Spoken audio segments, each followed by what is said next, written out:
On this episode of the Jock and Nerd podcast, details about Steppenwolf, the big bad villain in Justice League, a new Mummy trailer, Ghost in the Shell is bombing at the box office, we got Marvel's Netflix Defenders in an elevator, Squirrel Girl on TV, and Marvel Comics says diversity isn't selling.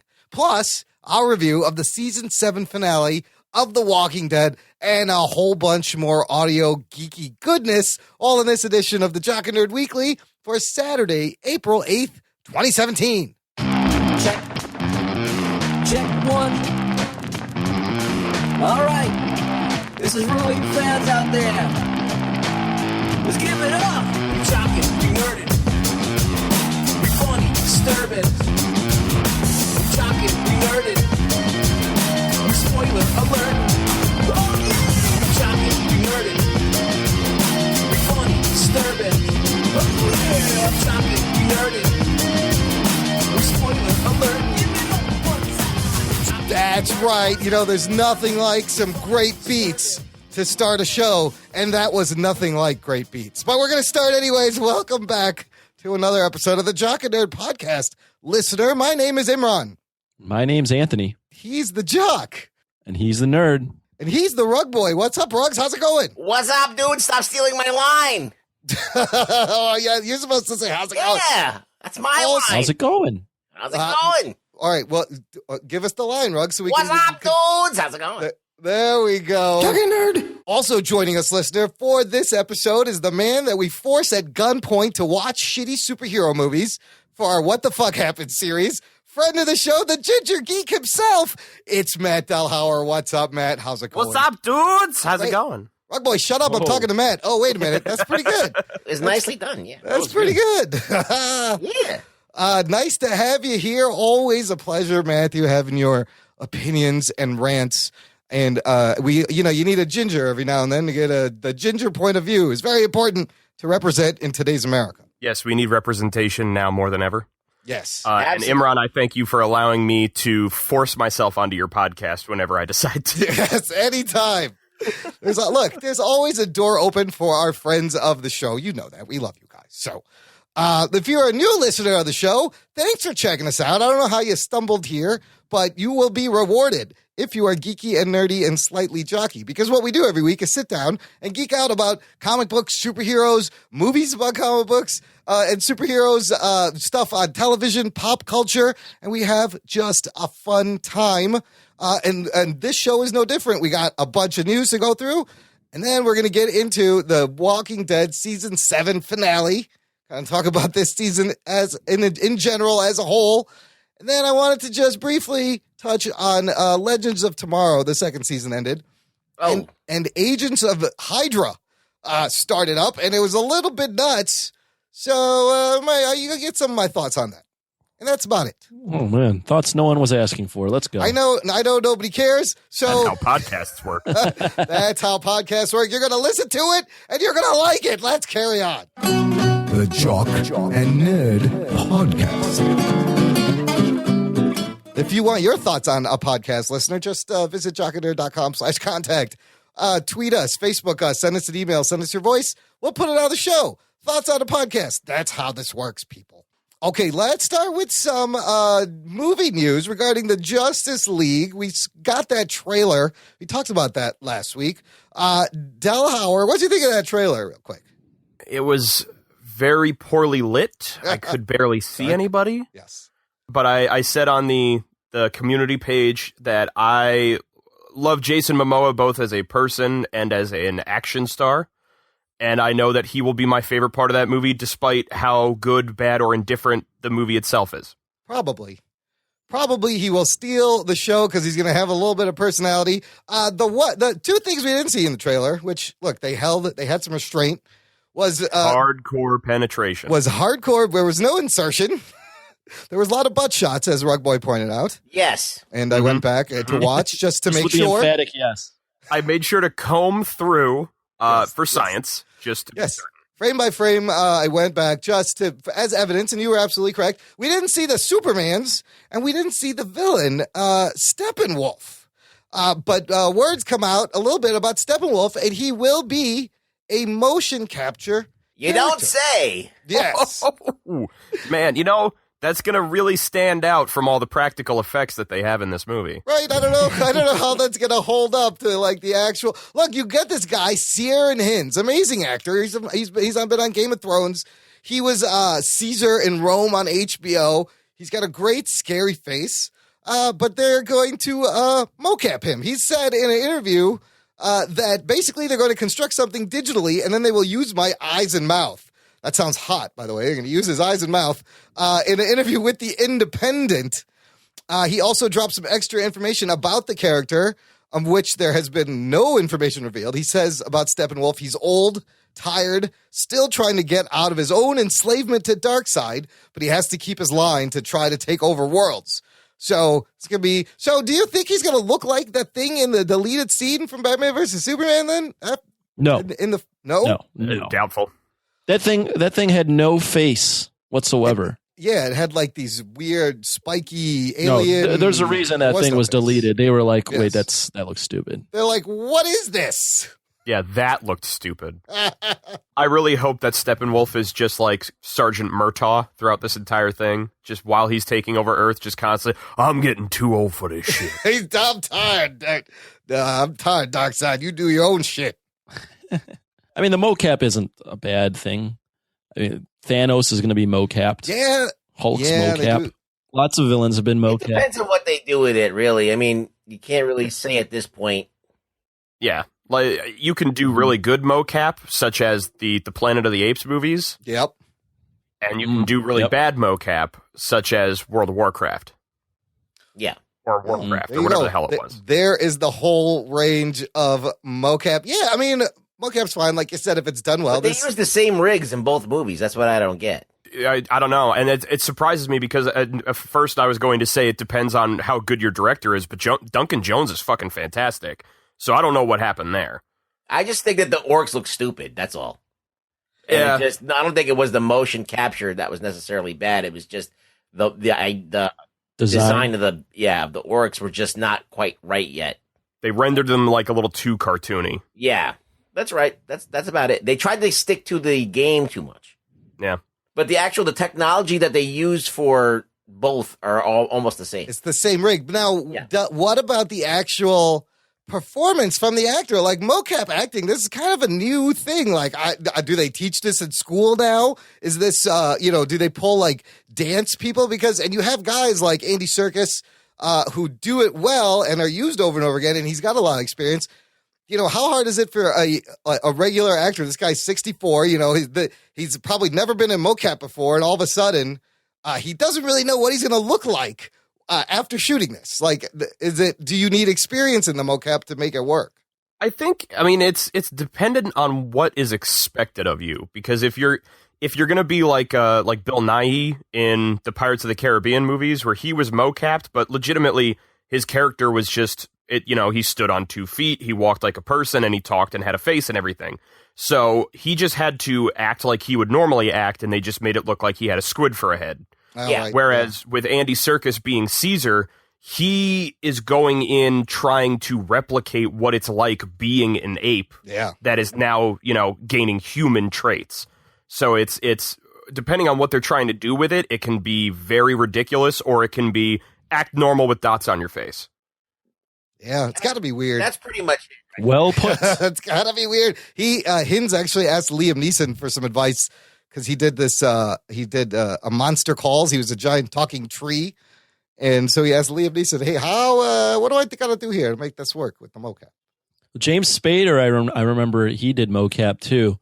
But what they would do is they would have like for Ultron. Something on his back for Ultron to make him taller, so that the actors were looking at something higher up, that they had something to look at, but they were still mocapping his face. Oh, all the movements. And then, I heard like Dan Stevens in Beauty and the Beast was on stilts wearing like a big hunchback and then being mocap. Like, how could you make this any harder to fucking pull off a performance? Yeah. I mean, I think Andy Serkis's, James Gunn's brother was in for Rocket. Rocket. He was he was. I don't know if Rocket was necessarily mocapped, but he was there, He was the stand-in. so that the actors would have something to look at. I think they had him. And he was on the ground. Yeah, I think they had. I think they had him fill in, like he was kind of a placeholder when they were on set. I don't remember if they mocapped Bradley Cooper or not, like for facial I don't think expression. they did. I don't think so. That raccoon looked nothing like Bradley Cooper. They failed. The apes mocap is amazing. So we'll see how good this mocap is. That's the standard right there. The apes. And I think Andy Serkis should be given a school to teach mocap. Like this is Andy Serkis should be given a goddamn Oscar. He should be given an Oscar. There should be a mocap Oscar, which a digital performance category or some bullshit. Which he's the only one nominated. When does it just become a performance not you have to put the distinction of mocap? Because that's what the people in the Oscars or people that debate this stuff are thinking about. Is this a real performance or is it a mocap performance? Or do you even put that label on it? I would say, in all honesty, back at New York Comic Con, I went to the screening that War of the Planet of the Apes had of some of the footage.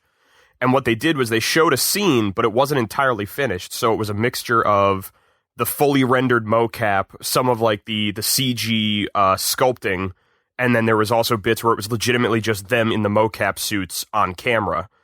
And to see the difference among the three and to see Andy Serkis actually performing, that's where the difference is. Because you can see you see it in his eyes that he has this character in mind and this is what he's building and what he's doing. And it's not just like, him kind of sauntering over and then just standing there like stone-faced. Right. I think that the thing is you have to make the distinction, even though I do think that it just should be evaluated as a performance. Right. But when there's someone else making the character and moving the character and fine-tuning the performance, then that person can't just get all the credit. It's a team of people. It is a collaboration because he's basing that off the actors, little gestures and twitches and micro expressions. Like, Serkis, I'm sure, throws in these mannerisms on purpose, and then they have to animate. So, it's hard to separate it. Like, could you get an acting Oscar? Not to take this too far off topic, but Delhauer, you just said you caught some War of the Planet of the Apes footage without spoiling anything. How did it look? I love that series. The first two movies are phenomenal. And especially, God, what was the second one? Was that Dawn or was that Rise? I forget. I think Rise is the second one. Rise? Was it Rise? Fuck. No, whatever. Rise was Franco, so it was Dawn. Right. Oh, Dawn. Okay. Of course, I'm wrong. Yeah. I think Dawn of the Planet of the Apes was amazing. I've seen the original film series, and I saw that the Tim Burton remake and everything like that, and I love these movies more than any of those. And granted, it's because the originals weren't my time. So I saw them already with them being cheesy and from the 70s. But it looked amazing. I'm really fucking pumped for it. While I'm excited for Guardians of the Galaxy, I'm looking forward to Spider-Man and so on and so forth. This is the fucking movie I want to see this summer. Hell yeah. Absolutely. It's a great franchise. Let's move on to a trailer for another shared universe trying to start, and that is Universal's monster movies, the original shared universe. We got a new trailer for The Mummy with one Mr. Tom Cruise. Really, it's just Mission Impossible 7 a little bit in this trailer. It's a little plot heavy, this one. We get a little more explanation of things, and such as why he came back to life. You see Russell. Tom. Well, Tom Cruise. Remember Tom? He's supposed to die in the plane crash. Oh, right. He dies in the So basically, you see they're fucking around somewhere in the Middle East, and they blow a big hole in the ground. And Tom Cruise thinks it's a good idea to move this ancient artifact, even though they're like, this isn't a temple. It's a prison. Is what the line is. And they pull this thing out. She was a bad princess. She was a bad princess, and you see them. They mummify her alive, put her in the box. And he pulls her out of the prison, and then all hell happens. The plane crashes, but then he's still alive. And Russell Crowe, playing Dr. Jekyll, explains, she picked you. You have been chosen by evil. I guess, does she have to mate with him now? Is she got to make a male mummy dude? Maybe. Is that what his thing is? He's running around. And then, of course, you have the obligatory mummy dust storm face shot that you have to have in every mummy movie. Yes, that's right. Yep. That's part. It's in the contract. It's part of the mythology. This time it's a girl's face, though, because this mummy is a female. What do you guys think of this second trailer for The Mummy? Any more excited to see this movie? I'll start. Here's my issue real quick. Or not issue, but weird thing with this is and I didn't watch all the Mummy movies from the 90s that got remade. I think it was Roland Emmerich. I don't know, some shitty director. I don't remember if it was Roland Emmerich or not. I'm going to use the internet. I don't know. It wasn't. Well, whatever. Whoever it was. Does continue. And what's kind of weird for me, I haven't seen those movies, but she just doesn't seem like a mummy. It's too far, for me at least. She seems like this weird combination of like mummy / zombie / like weird like exorcist kind of feel.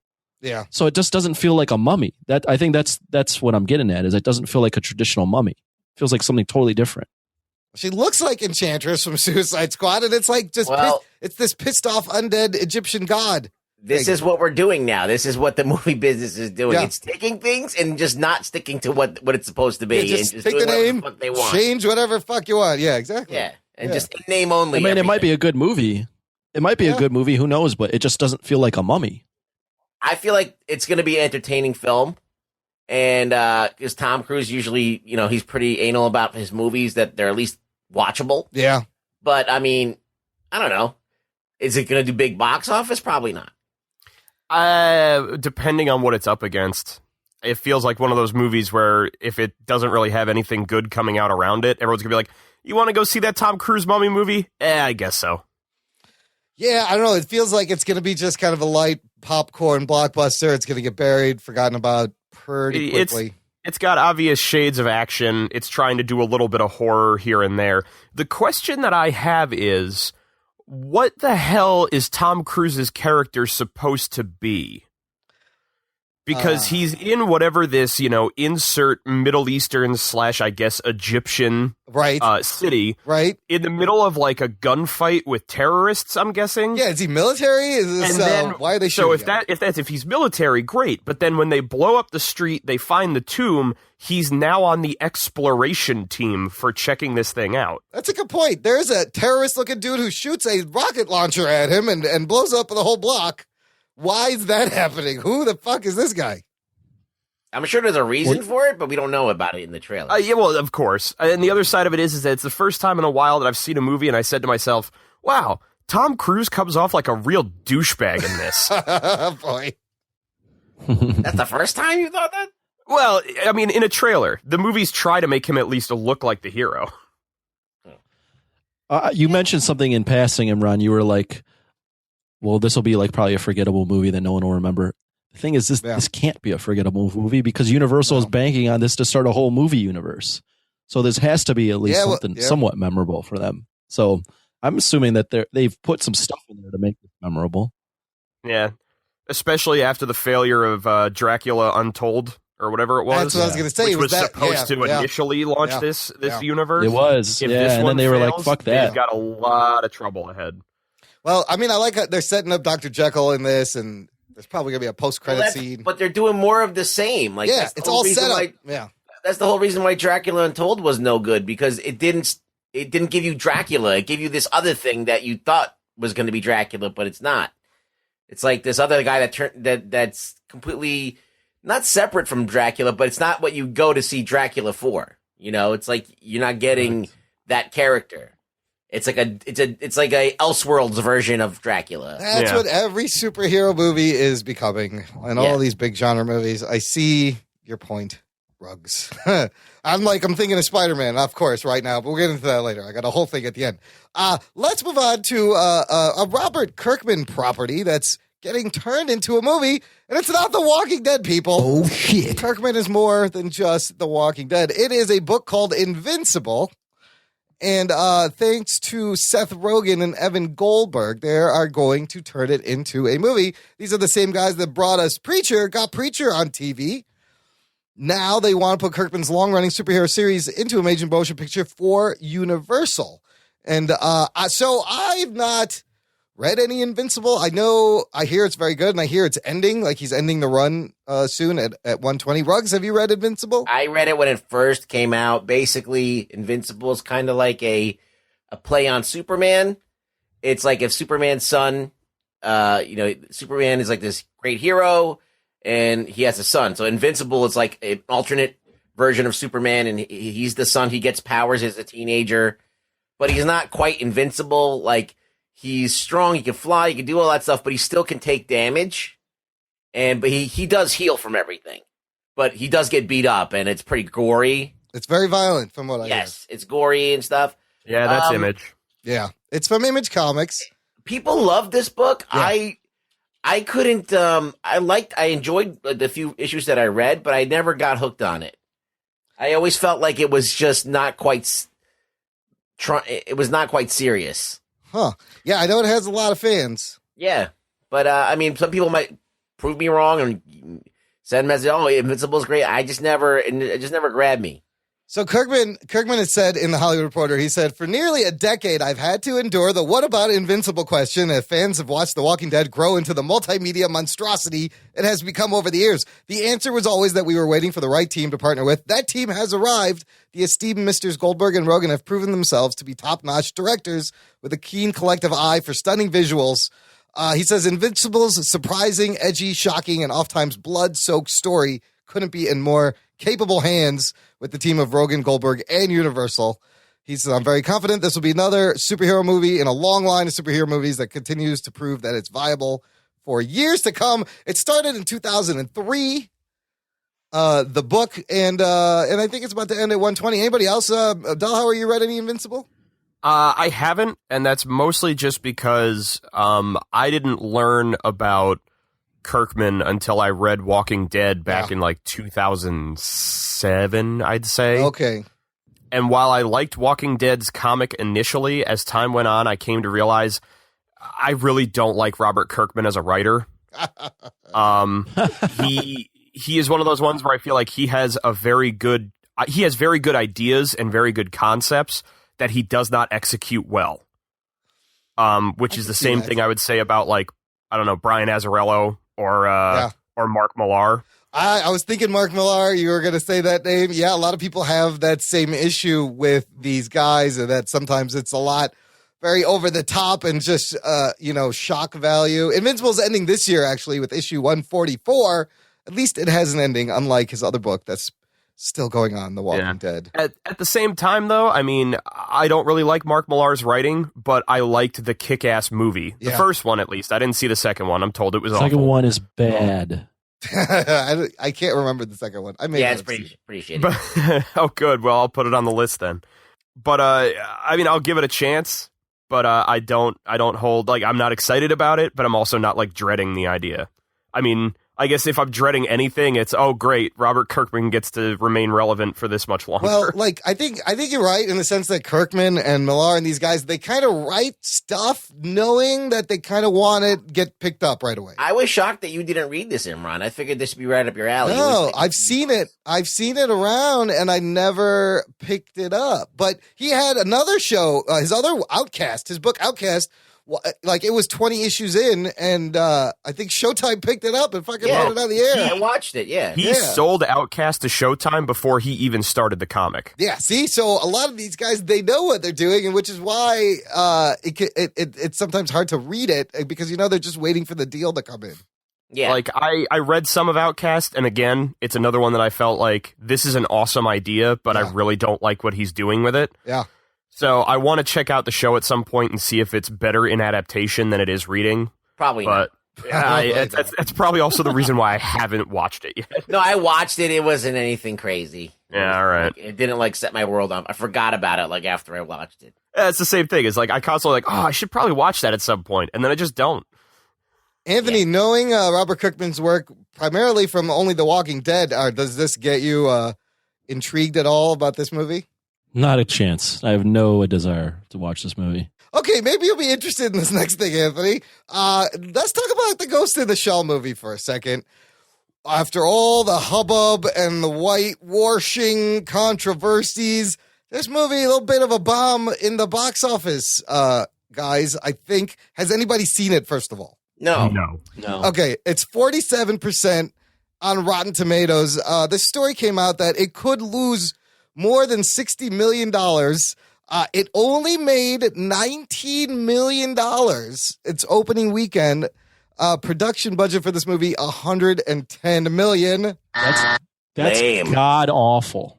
And it's made 20 in 7 days. It's made 24 million domestic, worldwide 74. It made 19 million opening weekend, and the producers are kind of like it might have been hurt by the whitewashing controversy. You know, I've whitewashed.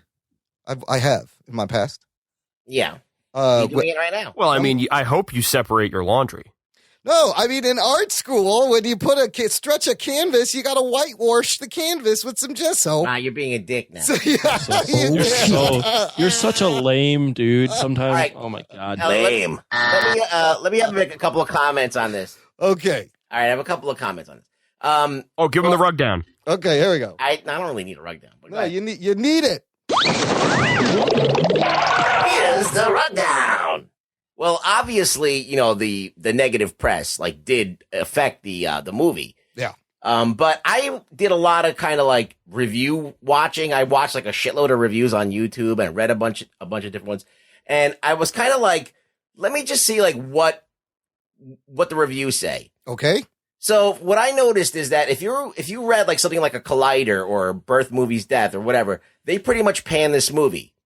If you you saw a review by somebody who liked Ghost in the Shell, the anime, they hated this movie. Yeah. But to average Joe, nobody doesn't know shit about Ghost in the Shell, doesn't care about the controversy, they like this movie. Oh, okay. So is it a terrible movie? I don't know. I think that I've heard it's boring. That's the biggest comment that I've heard, the most universally, is that it's boring. Yes. And the Ghost in the Shell, the anime, could be boring at times as well. The movie, the actual Japanese animation movie, is actually boring at times as well. It's just the story is so much more involved in the anime. They could never do it. It's people are too stupid to get the story. That's pretty much what I did the same. I looked at a couple of reviews to see what people are saying, and that's pretty much what I got away from it too. That it's all style, no substance. It looks great, but it doesn't even try to get to the really heavy themes of the movie at all. Yeah. I got some things to say. Okay. So it's hard to talk about a movie you haven't seen, but let's do that. Let's do it. Nice. Let's fucking do it, right? We got the numbers. We don't need to see it. Look, we got Give reviews. them the We got jock the numbers. I should have a jock. There is a article I read on Hollywood Reporter that would kind of infuriate me. It did kind of infuriate me. Yeah. So they interviewed a bunch of Japanese people that watched this movie, and the basic gist was from the Japanese people was it sucks because Japanese people kind of worship white people in that sense. But there's a plot line in this. I guess this is kind of a spoiler, where no, it's the actual reason why it's Scarlett Johansson. Well, she is technically Japanese. The character realizes in the movie that she's a Japanese person, just designed as a white person, which makes it even kind of worse. Yeah, they spoiled that a little while ago, actually. Yeah, so it was reading that, not knowing the story, I'm this is not that cool. There were a few different websites that put out that apparently there was a press screening of the first 45 minutes to an hour of this movie or something like that. I forget who it was that did it. I have to look it up again. But what they had said was that apparently the movie tries to explain away the whitewashing by saying that the character of who the major Scarlett Johansson's character is before she becomes a cyborg was a Japanese woman. Right. And then when she gets into this major accident or whatever it was and they try and save her, they instead basically just implant her consciousness into the body of a white woman robot. Right. And then one more thing. They also say that what the Japanese people that were interviewed on Hollywood Reporter, these actresses from Japan, is they're okay, so she's a white robot, but she's a Japanese consciousness, but she isn't acting like a Japanese person even when she finds out she's Japanese. She's doing things that are non-traditional, like hugging, doing things that are not as ScarJo didn't study the nuance of what a Japanese person really acts like. Right. So that's what was more offensive even to these Japanese actresses. And I think a big part of that is I would not doubt if making the character Japanese was a last-minute rewrite reshoot to try and see if they could dodge the bullet on whitewashing. Probably. Mm-hmm. I would bet money on that. But the thing that I always got from, and we've talked about this before, is even when you ask the guy who invented Ghost in the Shell, that she's a cyborg and she doesn't necessarily have to be it's an idealized body. It's not specific. It's like this general body. It's got blue eyes and purple hair. It's not supposed to be specific to anything. And if you watch anime, all these characters they're ambiguous a lot of the time. The name, she's Japanese by name, and that's where the controversy began. It's not the Scarlett Johansson. If you took a picture of Ghost in the Shell and hold up Scarlett Johansson, do they look alike? Yes. Yeah. So it's not like, it's just in the name that people are getting upset about it. Now, is it bad that they did that? Absolutely. But this is another question that I want to pose to you is that, okay, they made the decision to cast Scarlett Johansson erroneously to bring in her star power cachet. Yeah. Mm-hmm. Right. They okay, we need a white star to market this movie. And it got negative press. So all the cachet that they got from getting Scarlett Johansson got negated by the negative press. So if they would have cast an Asian girl, they would have made the same amount of money. Right. I think Probably. so. Yeah. So it would have failed. It would have failed. Yeah. Anyway, this movie was destined to fail. Yeah, it was it's a no-win situation. It definitely would have too much money on it. It definitely would have made the same because that is horrific numbers at the box office for 100. That is the numbers as if there was $1 million. Was it 110 million product? I mean, that's horrific. 110. That's and it made 19. That is going to lose its people will be fired for that kind of loss. This is par for the course when you have a property that no one knows about in the mainstream. Right, this is only for otaku and people who are into like anime and shit that really know Ghost in the Shell, and that it doesn't have any real cachet with other people.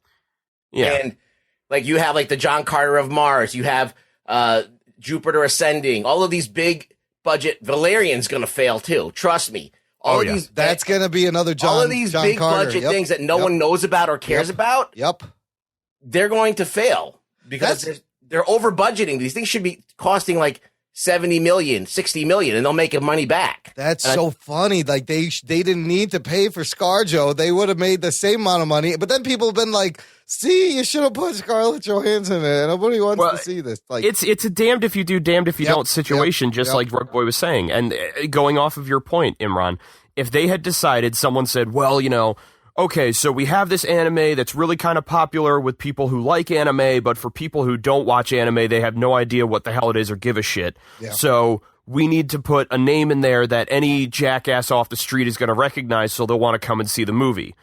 Now, if somebody then decided out of nowhere and said, you know what, we're not going to do that. We're going to cast a Japanese actress. We're going to try and be as closely, dedicated to this concept and this property or whatever it is, and then they make it and the movie fails. Yes, the first thing they're going to say is, see, we should have put in Scarlett Johansson because a Japanese actress can't open a movie or whatever it is, or anime doesn't sell in America. So instead, we then look at what we're doing now, where they put in Scarlett Johansson, and instead everyone's pissed that it's a white woman who's in it. They decided that they're more interested in trying to grab the regular audience, the general audience, instead of trying to work towards, properly portraying the property. As far as I've been told, I don't know Ghost in the Shell really all that well. And so now they're making shitty numbers and they say to themselves, well, I guess it was the whitewashing that fucked it up. Yeah. Or still, I guess people just don't like anime in America. The problem is that it's such a niche concept that there's really no good way yet to do it. And you see, honestly, you see that with a lot of the comic book stuff. This is the same kind of fucking problem that we're seeing from DC. They don't know how to balance general audience with built-in audience. I think video game movies suffer from kind of the same thing. And exactly. What's funny is now, Ruggs, did you see this? They're going to do another Ghost in the Shell animated reboot. That's a slam dunk. Yeah. Now that see what this movie did, even though it flopped, it got the name out there. It did. All right. So now people are talking about Ghost in the Shell because it's a political, social justice thing now. It's like everybody's latching onto it because it's a story. People click on it. It's like it's a clickable story, And so now the name's out there. Why wouldn't they put out another movie? They got publicity. I actually think in a roundabout way, this movie failing kind of helps the whole Asians getting cast in big budget films. Sure. You just put the biggest right alongside Iron Fist. Yeah, you just put the biggest woman out there in this film. Granted, it got negative publicity, but it didn't draw shit. It didn't do fucking anything. You could have done that. You could have got that with an Asian. Yeah, and you may have made a profit at that point because you weren't spending $110 million probably. But Delhauer's right. This and Iron Fist are two great arguments for somebody take a risk and put Steven Yeun in a superhero movie. What are you doing? Okay, it doesn't have to be Steven Yeun. I'm just saying he's well, we don't have to go back to the same drawing or the water well every time. Meanwhile, Beauty and the Beast in 21 days has made $407 million domestically, $919 million worldwide. It's going to crack $1 billion soon. That's why no other movie is making any money. And I heard that movie was kind of blasé too. Yeah. It's very interesting. Everything I heard was if you saw the animated Beauty and the Beast movie from the early 90s, there's no need. You saw this movie. It's almost shot for shot the same damn movie. Disney is evil genius, and they're just going to regurgitate the same shit for the next 30 years. Let's move on to some Marvel Netflix news because Iron Fist is out, and we're waiting for the next awesome Marvel Netflix show, which is The Defenders. Geek Boner. All the motherfuckers together, and we haven't had a date. We haven't had anything. They finally put out a really short 20-second teaser. Wait, can I update the audience on where I'm at on the Iron Fist? I know they're listening ever so closely on where I'm at so we can review this. Yeah, let's do an Iron Fist. Yes, Iron Fist watch update for the Jock. Anthony, how far have you gotten? I have 4 more episodes left. I'm on episode 10. Okay, progress. That's good. We're getting there. We're getting there. Oh, so I had a little tidbit about that when you guys were talking about it from last week. Yeah. When Anthony commented that he really hates Finn Jones as an actor in this. Yes. I think I have a little reason as to why he is so insufferable. Because he's so white? Well, not just because he's so white. He's so doughy? I was watching, there's that too. I was watching it with my brother at one point, and he had said one of the things he caught was, it seems like Finn Jones is playing the character as if Danny Rand is still 10 years old. Yeah, he's an idiot. Like, he's kind of an idiot. Like, that's why he's so trusting of other people, and he seems to just kind of have, like, this really aloof thing about him. He does play it like a kid, yeah. His parents died when he was 10, and he was raised by monks, so he never grew up. He's emotionally stunted at 10. So, I don't know if that makes anything better, but it at least kind of explains it. It's either genius acting or a horrible decision. It's one of those. I don't know which. That's that kind of makes sense, but it doesn't save it. That doesn't help because you would still assume that the monks would have helped him grow up. I'm not going to get into that. I would think having to learn discipline for such a martial arts would also teach you to not be a dipshit. Or you just be really socially awkward. It's just, he's like, look, tune in next week, listener. Maybe we'll get to our Iron Fist review. Oh, we will. Okay. I'll be done. Okay, good. We'll finally get to put all our thoughts down all at once. In the meantime, I'm enjoying this 20-second Defenders teaser. The title of it is Midland Circle Security Elevator B. It's presented as an elevator security cam, and all you see is the elevator door opens. The 4 of them, Jessica Jones, Luke Cage, Danny Rand, and Matt Murdock, walk into the elevator. They're on the 45th floor. It's going down. They seem very tired, like they just came out of a battle. Matt Murdock seems to be wearing Iron Fist's headscarf for some reason, or some kind of fucked up do-rag. I don't know what that is. It could be his sweatpants he's got on his head. But in the corner, there is an IP address, and on the right, there is a timestamp. So in this very short video, Miss Jessica Jones turns around and smashes the video camera, and the timestamp at the end reads 8/18/2017, giving us a date, August 18th, 2017, Geek Boner, of when we can expect Iron Fist. Not only that, the other Easter egg is if you punch in that IP address, it takes you to a special Easter egg website, which is kind of fun. I like when they do that. Before we get to that, what do you guys think of the 20? I mean, it's 20 seconds. You got any thoughts on? Anthony? You got any thoughts on this? 20 seconds. I mean, not much. The only thing I would say is, I know in the pre-show we talked about why the fuck is Matt Murdock wearing a scarf over his head? Yeah. But I'm thinking about each show, and he's the only one that no one knows the real identity Correct. for, except for a few people like Luke Cage out in the public. Jessica Jones just doesn't give a fuck. Yeah. And Iron Fist is like, I'm the fucking Iron Fist. I'm the Iron Fist, guys. Rand's supposed to destroy the hand. Yeah. Colleen, it's my destiny they're to destroy the hand. What's wrong with you? That's the hand, Colleen. Oh my God, Jesus Christ, Danny Rand. But point being is all the other three are all in the public eye. Good point. He's the only one that has a secret identity, so clearly he doesn't. At this point, he doesn't trust them enough to let them know. Well, I don't know if it's that he doesn't trust them. It's not trust. I think it's like you said, they look like they just came out of some sort of a fight. He's making sure true. other people don't know. Yeah. It's It cool. was like, Yeah, it's not trust, Imran. It's protection. We just had a Wasn't battle. it- was it people a- knows. it was a spontaneous thing that happened, so he had to fucking make do. And what's Midland Circle Financial? Have we seen? Is this building in Iron Fist? Have we seen this building before? This company? Probably not. I have a feeling it's going to be something specific to Defenders. Sigourney Weaver's character. Oh. Yes. Could Probably. be. Could be. Who I I had. have a feeling since they're taking the elevator down, it's Yeah. probably the building that is on top of whatever the hand's secret lair 3 miles underground is. Yeah, I kind of had a theory on who Sigourney Weaver may be playing. You guys want to hear it? Okay. I do.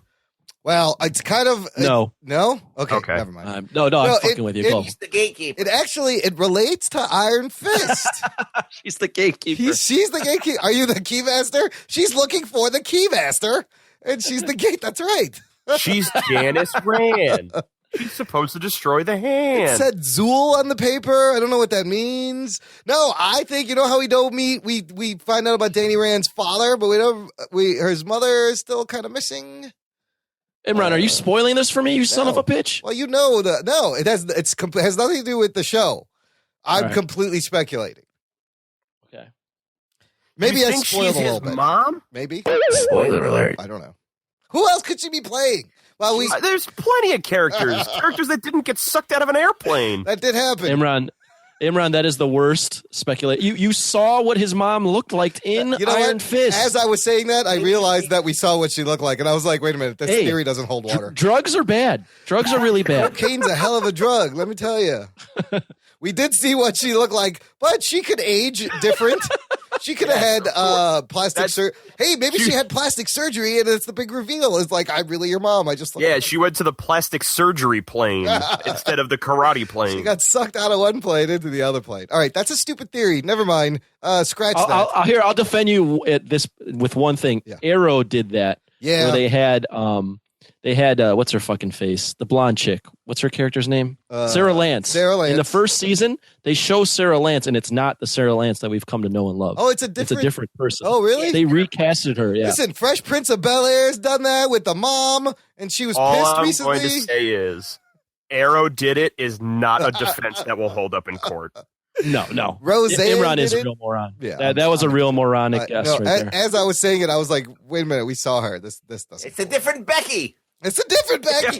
But then the original Becky came back also, which was not confusing at all in Roseanne. What do you guys think of this setup? Do you think we'll see this in the show, or this is just like little promo piece? Probably not the exact shot, Yeah. but we'll probably see the moment that it's supposed to be. What if they swapped out Danny Rand? What? That's not Danny Rand? For somebody cool? Oh, like a new actor? Yeah, they just another guy. Suddenly he's Asian American and they never explain why, and They they just just- hope everyone shuts up about it. Yeah, like they'll go along with it. He's like, why is he Asian all of a sudden? That's weird. He landed on the plastic surgery plane. I just like seeing them all four Oh my God. together. If it became a plastic surgery thing and they just decide to go to 11 with the You cultural were really appropriation, Asian the whole time. everybody's just getting plastic surgery in the Netflix Oh my God. Defenders. the next level of being the Universe. Iron Fist is being Asian. So that DNS thing, it takes you to NewYorkBulletin.com. It's like a New York the newspaper in universe, and there's not much there. There's a video with Harold and Ward Meacham. You can subscribe. They're like, our new look is coming soon, and there's there's an ad for Shikara Dojo with Sensei Colleen Wing. This bit is actually good. It's pretty cool. You click it, and it takes you to thewingway.com. It's a whole website about Colleen Wing's dojo, and she's selling it. It's like an infomercial. She's like, "Come on down to my dojo. I'll teach you how to defend yourself." There's like Learn Kenjutsu the Wing Way. yes, the Wing Way in Chinatown. So I like when they do these little viral websites. It's kind of fun. But I wish they had that level of care for Iron Fist. I wish they did. Yeah, I think 20-second clip. I think they blew the load on this clip, and they're like, fuck, just put Iron Fist. It makes down. me think of the first Cloverfield movie where they were like, oh, look at all of this viral marketing. And then you saw the movie and you're like, what did any of that have to do with it? Had nothing to do with it. So, yeah, this Defenders 8 episodes. So we have a release date, 8/18/2017. Very exciting.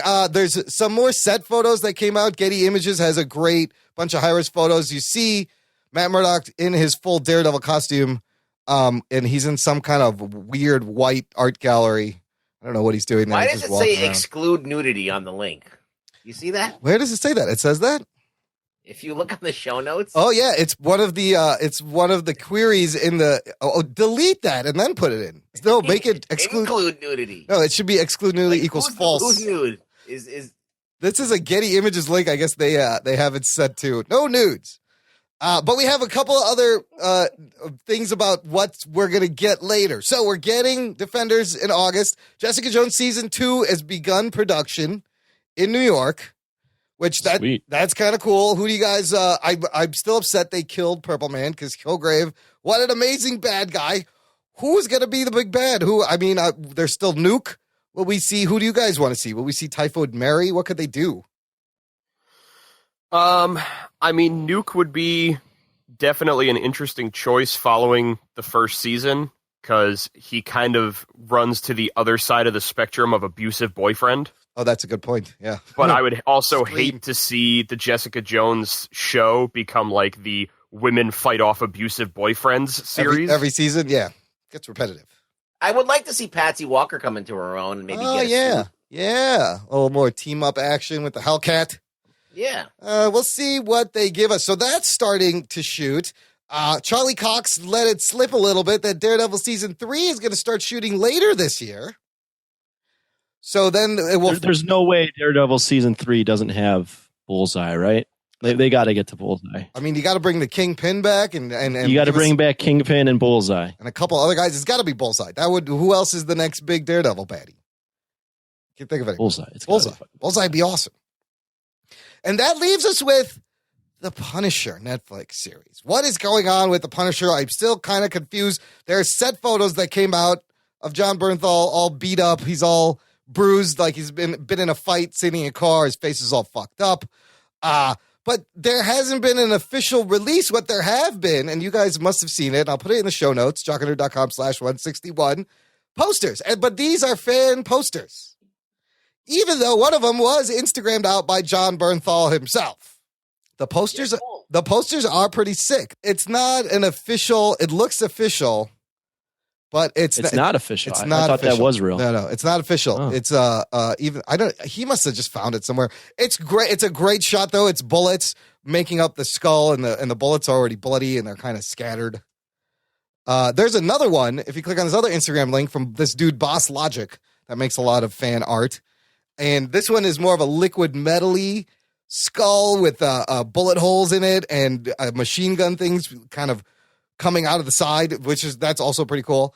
Again, not official. There has been no official thing. I mean, we go back to the IMDb, still says like November 2017 release, but they really haven't made an official date about when it's coming out. It's coming out. Did you hear about this thing called SOPA?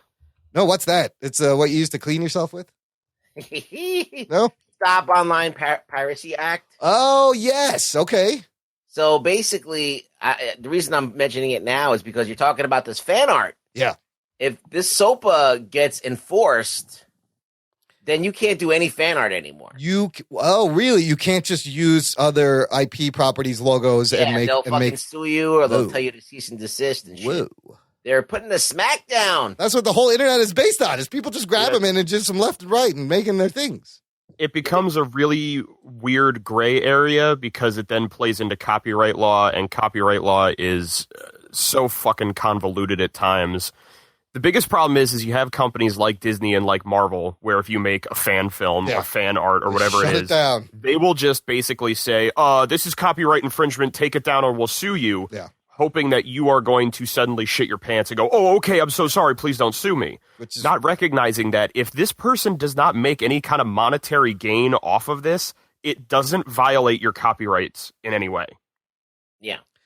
Yeah, and how are the fans supposed to spread their love for things? Like, they're really helping out the property. And Well, it's because they don't give a shit about They the don't fans. give a shit. And most people, I think... Well, it's going to kill the fandom. Yeah. Oh, yeah. Yeah. It's corporate America will ruin fandom. Well, it's getting there. And I think most people would shit their pants and take it down. Yeah. Yeah. Yeah, I mean, we talked about that guy who made that 8-bit X-Men cartoon, and then Marvel shut that down. You can't mess with anything with Disney. They will the first time I was on, I talked about that Punisher fan film the one dude made that never actually saw the light of day because Marvel told him, "Fuck you, don't do it." That's right. Yeah. It's sad that they don't let the fans play with the properties without making any money. Enjoy fan arts while you can enjoy it. So I don't know. Punisher's coming out sometime next year. Then we're going to get a second season of Jessica Jones. Then we're going to get a third season of Daredevil. Very exciting stuff.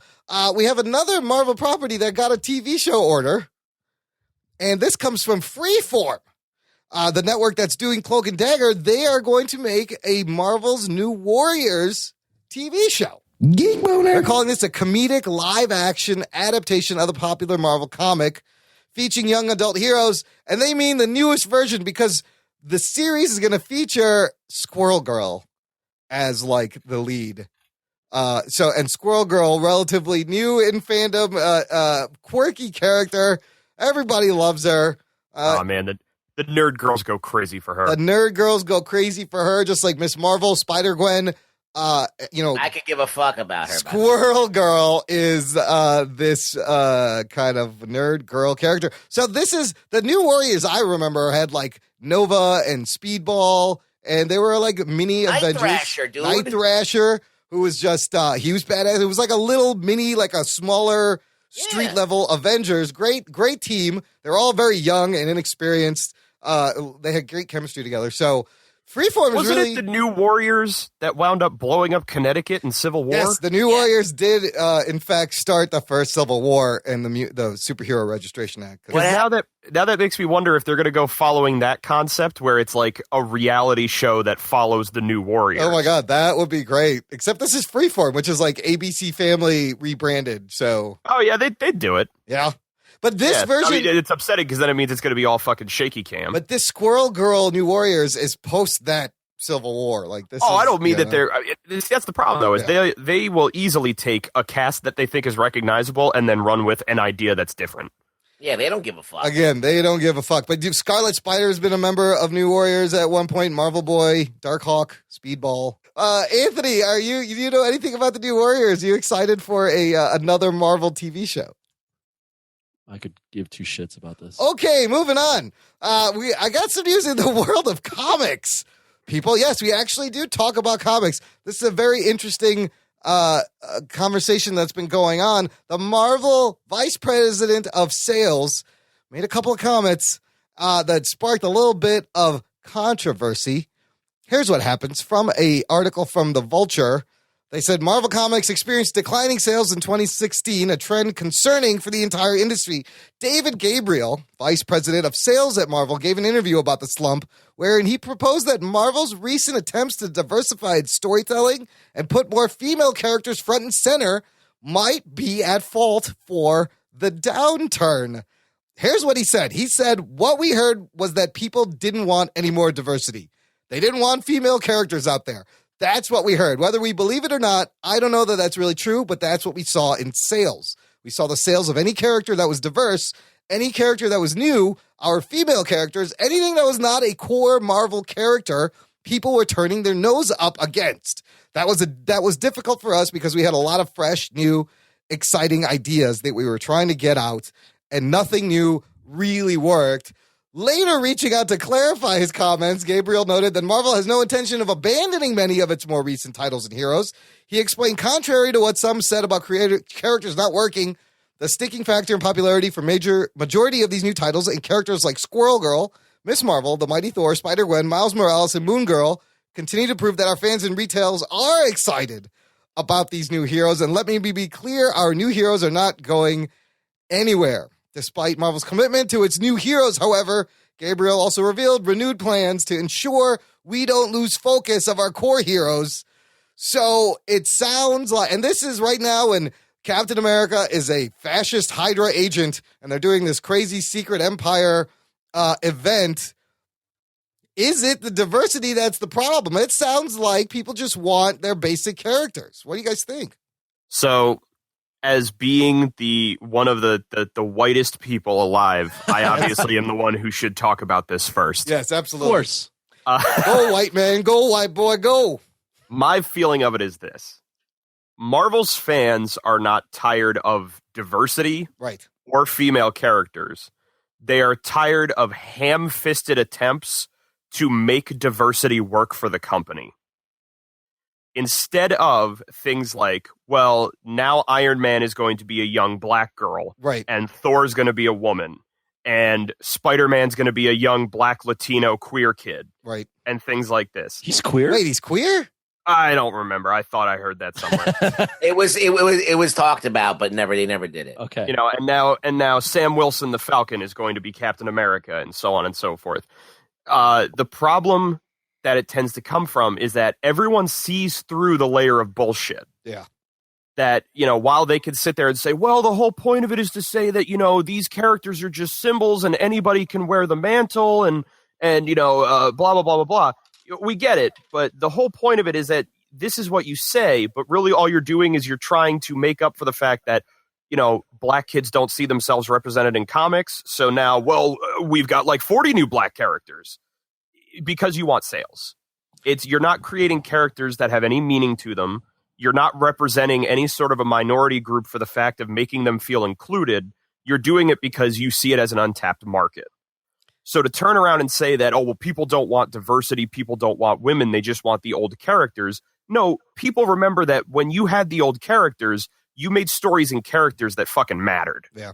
Instead of shoving them down our throats for just because. So if you could create new characters, I think one that I would point out, honestly, is the ongoing Miss Marvel series they have right now. I was going to say that, yes. Because while she decided to take the moniker of Miss Marvel, she didn't gain Carol Danvers' powers. She didn't, you know, suddenly just become Miss Marvel because she is Middle Eastern. She had her own thing that happened to her, her own personality, and her own character arc. And she decided to take on that mantle as a way of saying that she respects the people who have come before her. That's how you fucking do it. That is how you do it. Strictly because G. Willow Wilson was the one who wrote it. Yep, and she's she's an Inhuman, so it's completely removed from Carol Danvers, but like you said, it was an homage in honor, and it works really well. And that's one of the early ones that I thought they were successful. Ruggs, what's your take on this? Well, I don't know. Like this guy who said this thing, I don't agree with what he's saying. I think he's trying to pin these sales slumps on this thing, but it's actually a bunch of different things. Like as a guy who's been collecting comics like for a long fucking time, I've noticed that I remember the times where issues used to sell in the millions. Yeah. All right. Yep. Like Spider-Man used to sell in the hundreds of thousands easily. Okay. Yeah. Now, you got issues of like even Miss Marvel selling like maybe it's lucky to sell 20,000. Yeah. Yeah. All right. It's lucky. Sometimes it's under that. Sometimes it's like 17, 15,000, and that's like really, I mean, even though that's not a lot of people buying comics, that's sad. It's just weird. Like people are abandoning this medium. So the only people that really still collect are the old hardcore guard, and maybe and there is a small percentage of new people coming in, and it's not as big as you'd think, because even Batman and Spider-Man, they don't sell, and they're lucky to sell 100,000 issues.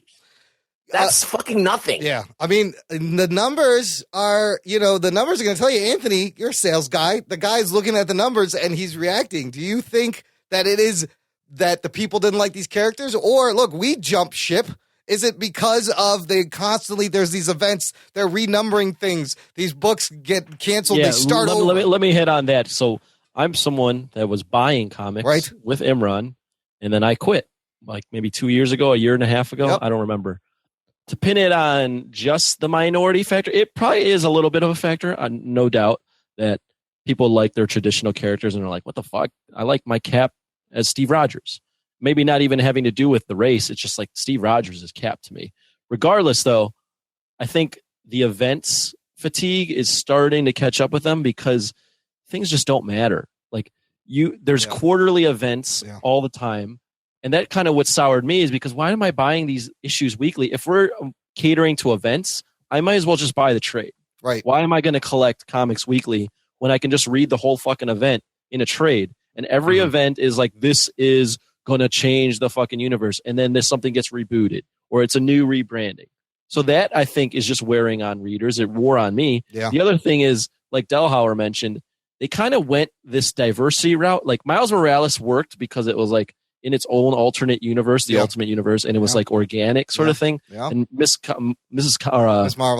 Marvel, Kamala Khan's worked because of the character work. But it seems like they went this diversity route all at once. Like all of a sudden, Thor became a woman, Iron Man became a black girl, Sam Wilson was Falcon, Amadeus Cho became the Hulk. It all happened too much at too once. Soon. Yeah, and so it was clearly like, okay, this isn't just an organic thing. This is a money grab to cater and to pander to the minority market. Exactly. And it's funny looking at the picture that they have with this IO9 article about it. Yeah. It's a painting that Alex Ross did about the Generations one, where it's now Wolverine's a woman, Thor's a woman, Captain America's a black guy, Nova is a teenager, Captain Marvel is a woman, Miss Marvel is a young Middle Eastern girl. Hawkeye is a woman. Iron Man is now a woman. Spider-Man is now a young black kid. The Hulk is now an Asian dude. And it's like, it's all these things where it's like I said, I don't get why you feel you need to completely take characters that are already established and go, well, it's the same character concept, but now we just have a different person in there. But just look, it's like you could have just made a new character. Yeah, absolutely. But just look at like the reason why they're trying to pander. It's like they're like trying to grab these people, but there's nobody that's reading this shit. They're like, well, we want all these people to come on board. Well, no one's coming on board. Yeah, and on top, speaking to what Anthony was talking about too, with all the event comics, it doesn't help in the fact that even when there isn't some major like full company event like Secret Wars or Secret Empire or whatever it is, where now you're buying 15, 16 titles every week just to keep up with it. You also have things where like, there's 4 different X-Men comics and every month or so, every 2 months, they're all having fucking crossover events. Yeah, so now you need to read all new X-Men and Uncanny X-Men and, the Astonishing X-Men just to see what the hell's going on with this one story. I got 2 more points real quick.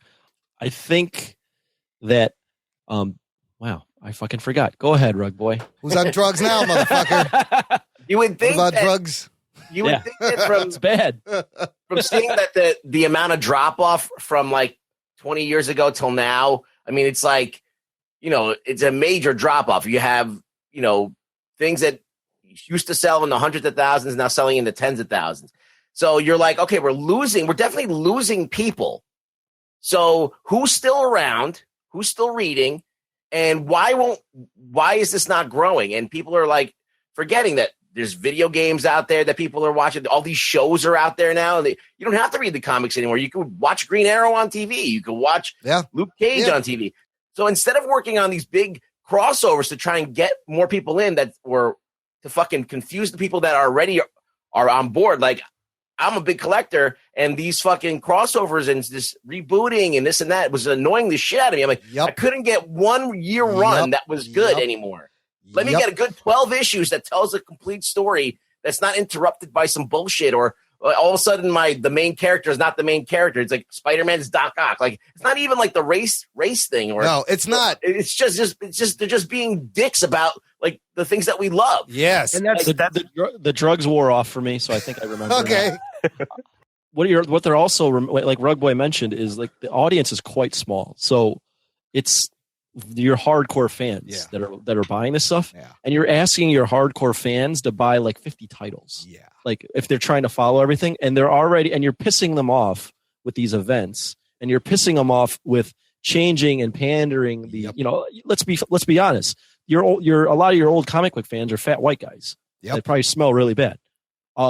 They're not clamoring for any of this shit. They want to just collect the run. They want the Hulk they know. They want the Wolverine they know. They want the Spider-Man they know. And, okay, let's say you change, like you've changed all these characters to a different race. Let's say you give them a chance. all of these comic book fans are wise. They know that the main character is coming back to his title. Yeah. So they're not invested in these new characters anyway, because the comic book industry has trained you to think, okay, Batman will come back eventually. Steve Rogers is not dead. He will come back. Hal Jordan came back. Everybody Everybody comes comes back. back. And it is all Jean Grey's fault. It's always Jean Grey's fault. She kills everyone. But if you were trying to attract new, younger readers with these new characters, hey, guess what? Your sales ain't going to budge because these fucking kids can torrent anything they want these days. They're not going to walk into a store, a physical brick and mortar store, to pick up something on paper. That's not going to happen. Well, look at it from a kid's perspective, though. Let's say you do pick up a comic that has someone that looks like you. Like I pick up Jane Foster Thor. Yeah. Whatever. And then eventually that same title that I've picked up is back to regular Thor. And you're like, what happened? What the fuck?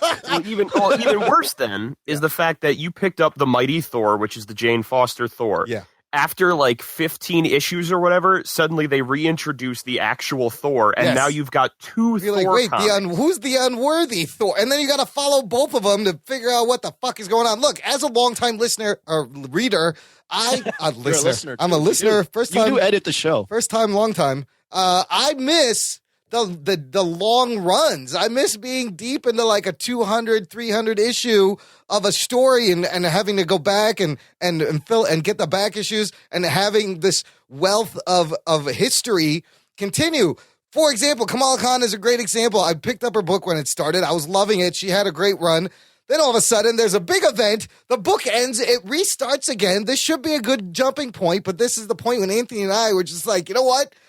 We're done. I can't. There was one year, I think it was 2015, 2016, Spider-Gwen had like 4 number ones. Oh, shit. 4 different number 1 titles of Spider-Gwen came out in 1 year. And I was like, what is this? What happened? Look at the comic book shelves now. Everything is a low number. Well, you know what the comic book industry's taken from TV? Yeah. They've taken the model that it's a season of comics. So like you have your run of 1 through 10, 15 issues. Yeah. Then they rebrand it as the new Marvel or the event comic, and that's season 2. That's what they're taking. They're taking this binge audience and doing the season 1. Yeah, okay, now it's season 2. Yeah. All right, now it's season 3. Yeah. So that there's these easy jump off points. I think that's what they've taken from TV, is that binge watching kind of feel.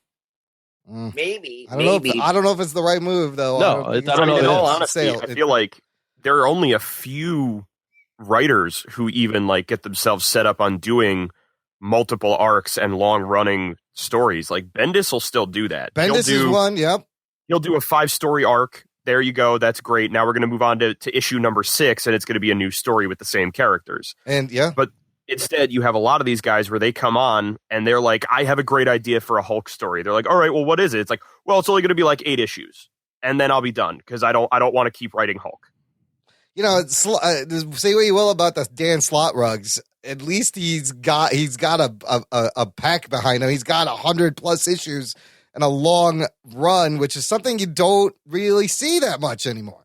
Well, a shitty writer being on a book for a long time. Yeah, good. He's the last of a dying breed. I mean, he didn't even survive the rebranding. He did what, 700 issues? Spider-Man? Yeah, and they had got rebranded. Amazing Spider-Man starts at number 1. That to me, I was like, okay, you crossed the line. So clearly, Marvel has more problems than just the diversity thing that they're trying to pin it on. It's not that. It's just the whole comic book industry is just fucked up. I mean, DC with their rebirth managed to wrangle, old fans back because they went back to the old characters. Yes, and that's what tried to reset it. That's what they're going to try to do with Generations. Yeah, I will. My last piece on it, I will say, is to follow up a little bit on what I said before. The problem is not the diversity of the characters. In all honesty, it is definitely the diversity of the creators, because with G. Willow Wilson writing Miss Marvel, this was a Middle Eastern woman writing a story about a Middle Eastern girl living in America. She knows what that life is like. She knows how to characterize that. Having some 35-year-old white dude write a story from the point of view of a 15-year-old black girl doesn't work.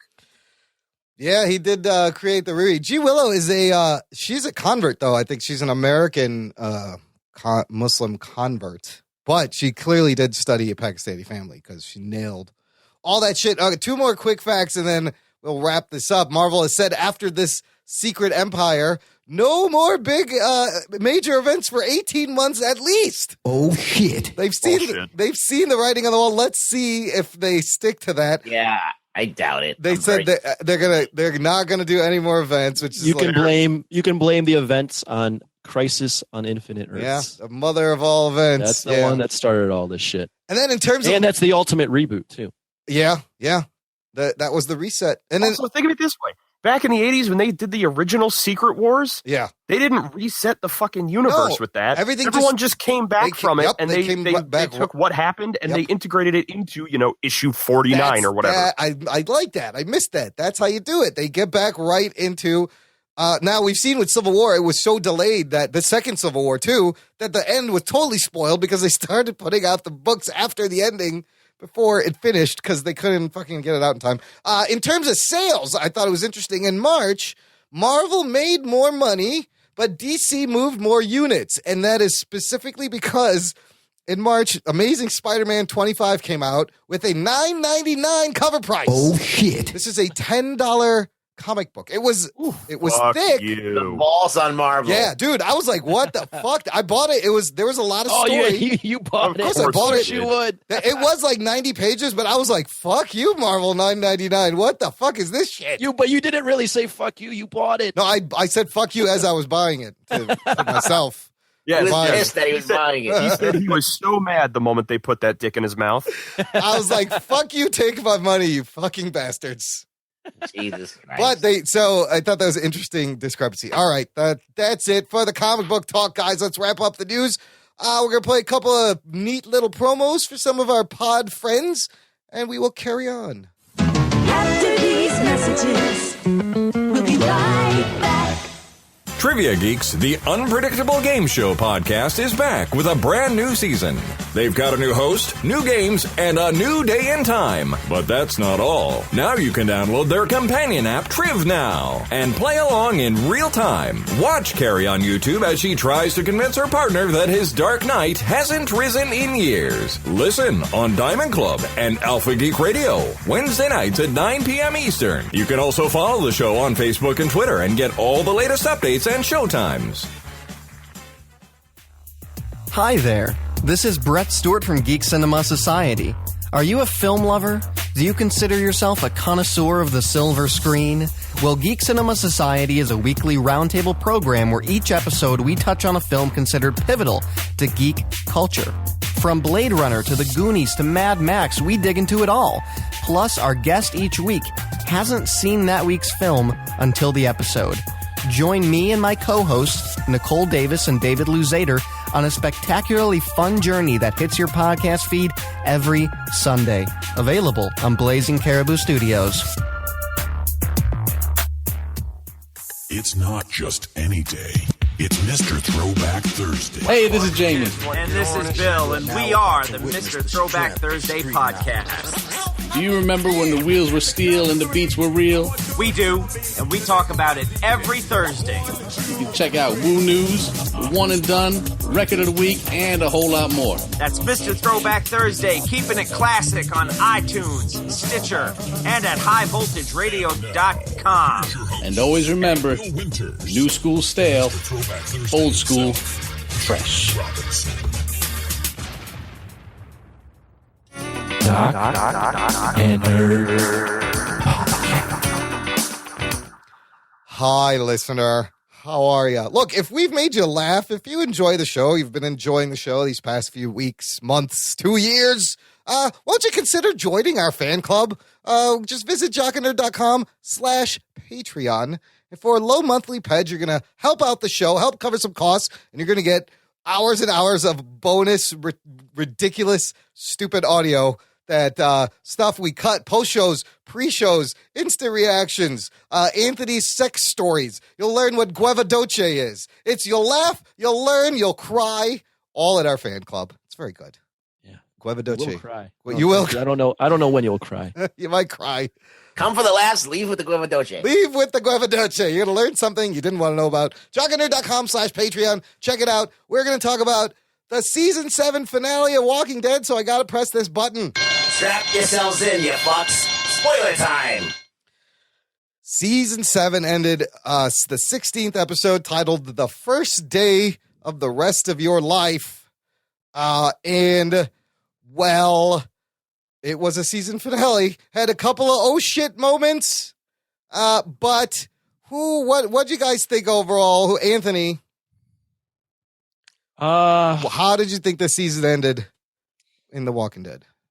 I mean, it didn't. There's stuff that happened, so it didn't end horribly. I think my biggest, I kind of liked it. I don't know. I'm also confused. I'm confused on how I even feel about it, to be honest with you. I think the one thing that I didn't really like is that, like, they had this, like, they could have set up this elaborate plan and, like, made Rick out to be smart and, like, cunning and, like, to really, like, he was planning something this whole time. Well, like they could have, like, tricked the saviors or done something.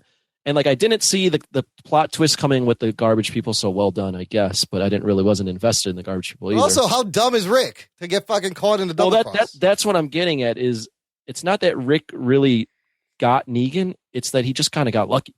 Like the other crews, the one from the hilltop, and the one from the kingdom, they just show up. Yeah, like Rick wasn't. It was not like Rick was like outsmarted Negan this time around.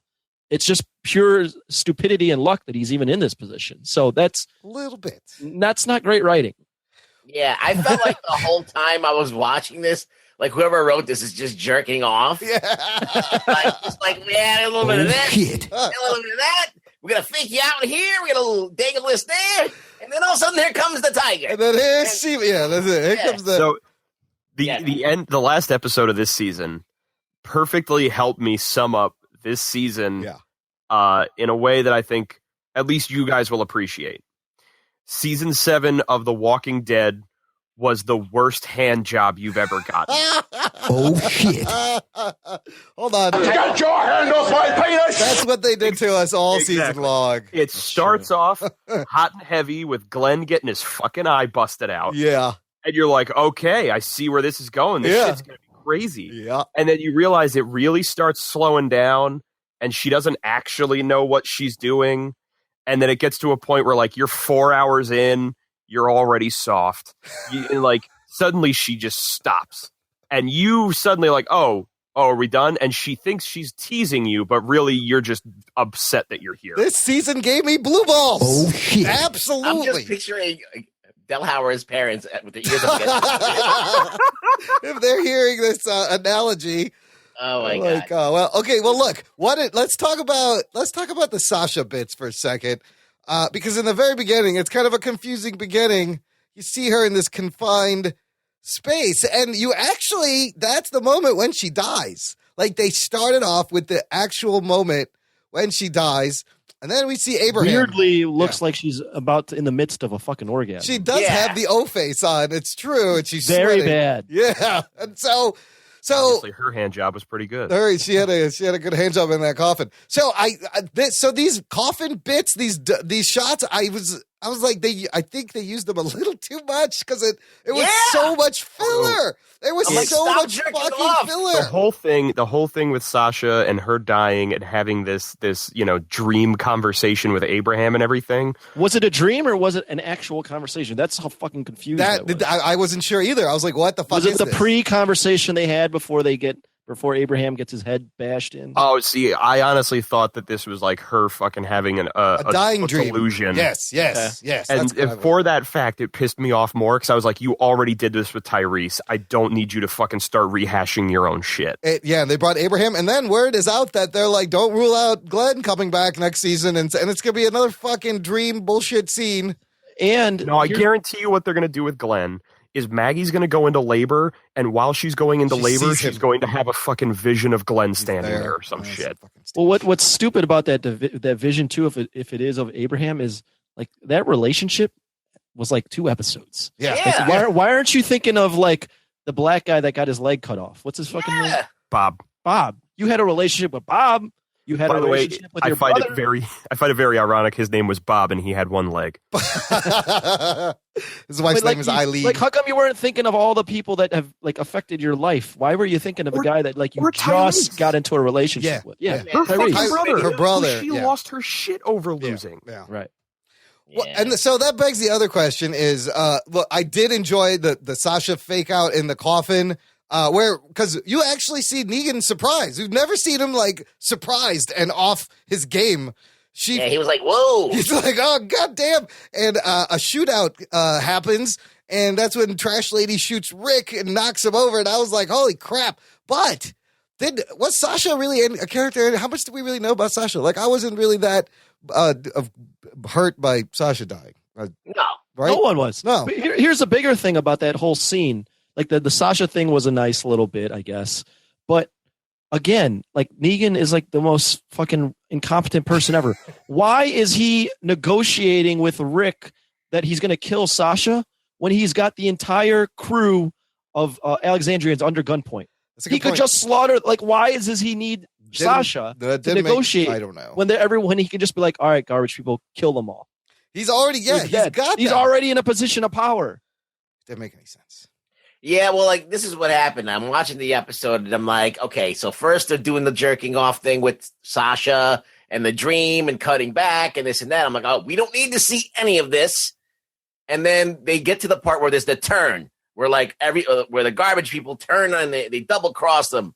And I'm like, fuck, the momentum is now gone. Yeah. I'm like, if they fucking put them on the knees and he walk around with that bat, and they've done turning the TV off. Yep. And that's exactly what they did. Again. And no. And then he's got the Rick face with the crying, and I'm like, again. This is right every time. This is not the first time he's had Nick on his knees. So, let me say something about the Rick on his knees. Yeah, that line he says, which is a repeat from the first line, great line, but it means fucking nothing because he didn't have a fucking plan. He wasn't outsmarting Negan. Again, he just got lucky. He got lucky. He's like, I'm gonna kill you. I don't know where. I was like, it's all so awesome, like good stuff. Like that stuff I wanted Rick to say, but Rick had no fucking plan. He's just talking out of his ass. Talking shit is great when you can back it up, but when you can't, it just means that you have nothing else to do. And no concern for Carl. Carl's about to get his head bashed in. I will say that whole conversation where he has him, and you're like, is he gonna fucking kill Carl? Like, that made me really uncomfortable. And I realized I really don't want to see Carl's head get bashed open by Negan. I was squirming. I never for a second thought he was going to get his head. No, I never thought he was going to die. I was like, maybe they're going to do this, and I actually was anticipating them actually. Going through it. You're so gullible, dude. Like they're milking it so bad. You're so gullible. Because I forgot about the others. I was like, how are they going to get out of this? And then you get the most like cartoony but kind of awesome Shiva just out of nowhere off screen takes the guy down. I didn't mind. I mean, I don't know how Shiva knows who to fucking eat. Yeah, they all look the same. How do you know who to go after? Like that one. And then the music that they played when the fucking the kingdom came in, it was the cheesiest shit music. I'm like, who wrote this? Where did they get it from? Like a 80s video game and slap it on? Like, what the fuck? But Ezekiel is cheesy too. He's like, Alexandria will not fall today. Charge! Yeah, I was like, whoa, okay. But I did see. I was like, I was cheering because I was like, oh shit, save the nick of time. Negan just pulled a Ninja Turtle. He just vanished into thin air. And he's like, holy shit, a tiger! And it was bulletproof. What the fuck? God, and the shooting, it got confusing because I didn't know who was who and who was on whose side. They all kind of looked the same except the Alexandria cannon fodder. There should be a huge body count after that because everybody had guns. Like it was like a John Woo Mexican standoff. Everyone was just shooting everyone else willy-nilly. At point blank. Range. Everybody had guns on them point blank. Michonne got her ass kicked, and did anybody think for a second that was her that fell off the building? Nope. Yeah. You probably did. No, that one I knew that was not. I knew that one was. You really thought they were milking the shit out of that so much. It made me uncomfortable.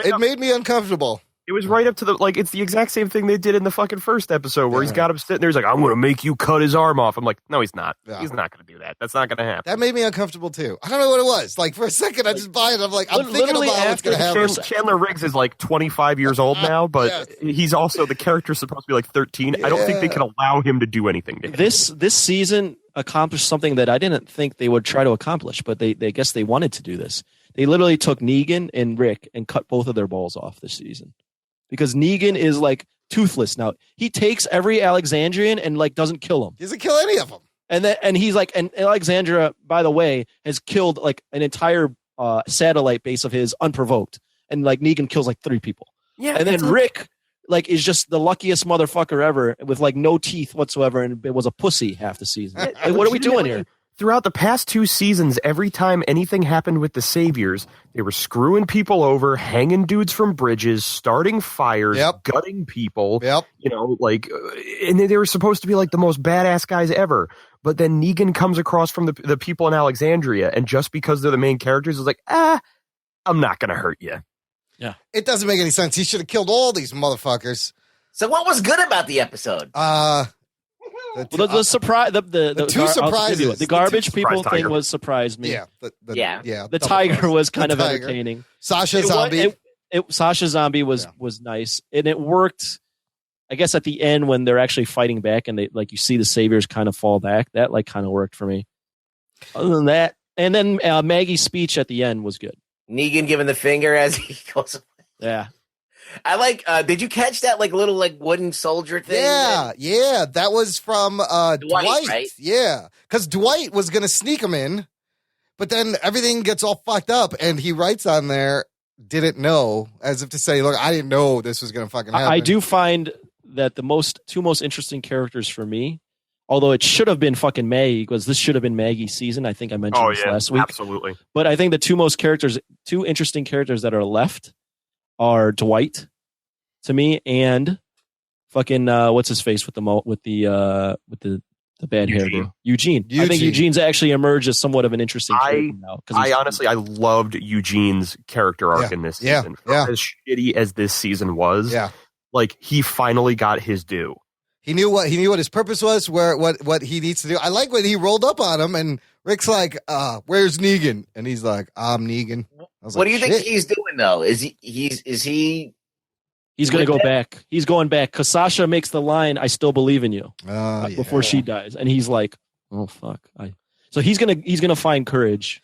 That's going to be his arc. Something is probably going to. I don't want him to. I like heel. Yeah. I like heel Eugene. The heel Eugene will. I make like him Eugene turn back. embracing the fact that he's just a fucking scumbag guy. And this has no balls. I like the idea of it basically being a statement of, look, when you guys had Eugene, you treated him like shit because he wasn't exactly like you. But when I have Eugene and I recognize he has a purpose and I treat him well, he fucking does whatever I want him to. Yeah. Well, he and I can see how Eugene would feel appreciated that way as somebody sees, what his Eugene and I like Dwight's arc of like Negan doesn't have your wife anymore. You don't owe anything to this guy anymore, so you're gonna fucking infiltrate and kill it from the inside. Dwight's gonna be their inside guy for sure. Yeah. I honestly don't give a shit about Dwight. Oh man. Do you guys recall any inkling from Negan's camp that they were dealing with the scavengers? No, that came out of nowhere. No, that was out of there should have been there should be something. That was straight up just oh well, we need a big twist. Yeah, that was a little forced. That was we no setup. Can't let Rick's gang have any sort of a leverage. Yeah. It's clumsy. So look, this finale had the lowest rating in 5 years. Yeah. They've been dropping people like I think 7 million people dropped out. It was it was watched by 11.3 million people. But it's usually the season finales have grabbed 12 million viewers in each finale since here. So this season started with 17 million people. Episode 1, episode 16, 11.3 million. And you could see it goes down from 12, 11 to 10. 11 is a lot still. Yeah. But that's like Agents of S.H.I.E.L.D. season 1-esque kind of drop off. Even I think it's not as bad, but it's up there. That's you pissed off a lot of people. Whoever, a lot of people dropped. At the same time, like you have to also recognize when season 2 of Supergirl started on CW, I think they got like 11 million people watching like the premiere, and that was fucking amazing to them. Yeah, like oh my god, 11 million people watch this on the Whereas CW. Walking Dead, it's like 11 million people watched your finale. Ooh man, we fucked up. Perspective. Right? I mean, overall, this season, like how the cliffhanger was a tease for Negan, this whole season was a big fucking tease for the next season. Well, it's all it's been. It's so fucking frustrating. It's been decompressed, and then they still do decompress. Like, imagine they took out the fucking 15 minutes they spent with Sasha's, goodbye scene. All padding, yeah. They could have done more. They could have set up some of this stuff and made it pay off better. But they chose to do this. I don't know why. I don't know why they do these things. I mean, for a season finale, I found it to be not that great. It honestly felt like this season of Walking Dead had like maybe 4 or 5 episodes written. Yeah. Stretched it to 13.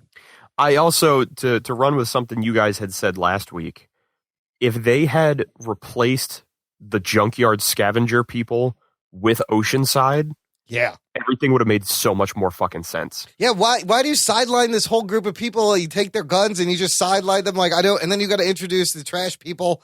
Like what? Because especially like in the episode when Tara first meets Oceanside, they comment on the idea of, the saviors came in and they took all of the men from here and like they were terrible to us.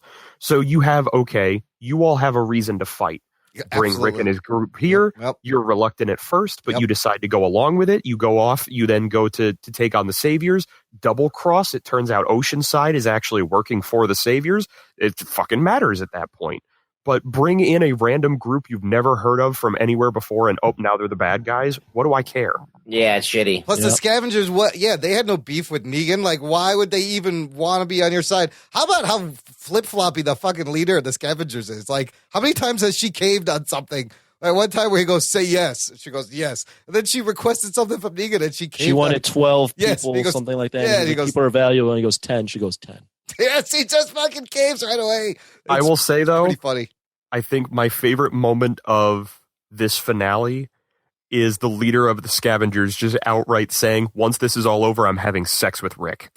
Yeah, that was a funny line. And then it's like there's just that pause, and I forget, I think it's Funny or Die does like the most ridiculous things from the episode of Walking Dead, and they have a screenshot of Rick's reaction, like 3 different frames, and it's like, this is a man who doesn't know what he just heard. This is a man who's now thinking about it, and this is a man who's now wondering if he can turn it into a threesome. Wait, I missed that line. What was the line? She was like, after this is all over, I will bed Rick. Oh, that's right. She says it to Michonne. It's like, it's something along the lines of like, I'm going to have him. Yeah. Wow. That girl's crazy. So what do they got to do next season? Can they fix this? Is this show done? I don't know. It's so confusing because right after I watch something, I'll go on YouTube and I'll like look for instant reactions. Yeah. And like all the Walking Dead fans are creaming their jeans over this thing. Really? They're like, they loving it. And I'm like, obviously there's people that love this shit out of the show. Then they'll take anything that happens and they'll defend it to the nth degree. So, maybe our criticisms are in the minority. I don't think so. I mean, people dropping off, but losing 6 million people is definitely a thing of it. But even like, I've known some people who were like Kool-Aid drinking fans of the Walking Dead show who even said to me like, dude, I haven't even been watching the second half of this season. It's so stupid now. Yeah, it's gotten silly. And like, so, I mean, are they going to decompress the war? Is this war ever even going to get started? I knew it was going to end with them going, we're going to war. Well, it's going to get so bad, like, they're going to decompress it to the point where the show's going to be in real time, like fucking 24. It's going to be 24, Walking Dead. It's going to be like, we're going to have a season that takes place over the course of, like, 14 hours. Blink, damn it. I honestly think, and I never thought I'd get to this point, I think the show is almost dead. Yeah. And like, creatively, like, think about, like, the comics, like, in like what they did to Negan, like, in the comics, and I know this because I watched some YouTube videos, I didn't read the comics, but there was never that scene where they killed all these people in the satellite base. Negan just shows up. Negan just shows up as that's a fucking awesome. badass. That's how it should have been.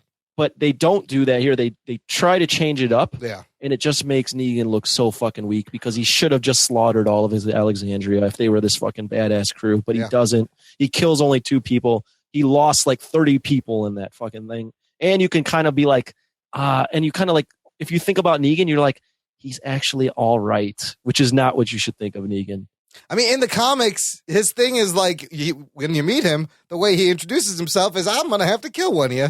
In the comic, I think it's that they first meet Hilltop Yeah. And they're like, oh, well, we should be like pooling resources and working together. And Hilltop's like, yeah, we can't do that. Yeah. And you're like, oh, well, that's weird. And on their way back And to they Alexandria, find out they get why. stopped by Negan. Yep. And he's like, yeah, I hear you're trying to take my stuff, and I can't have that. And I need you to know that I'm serious. And he murders Glenn. Yep.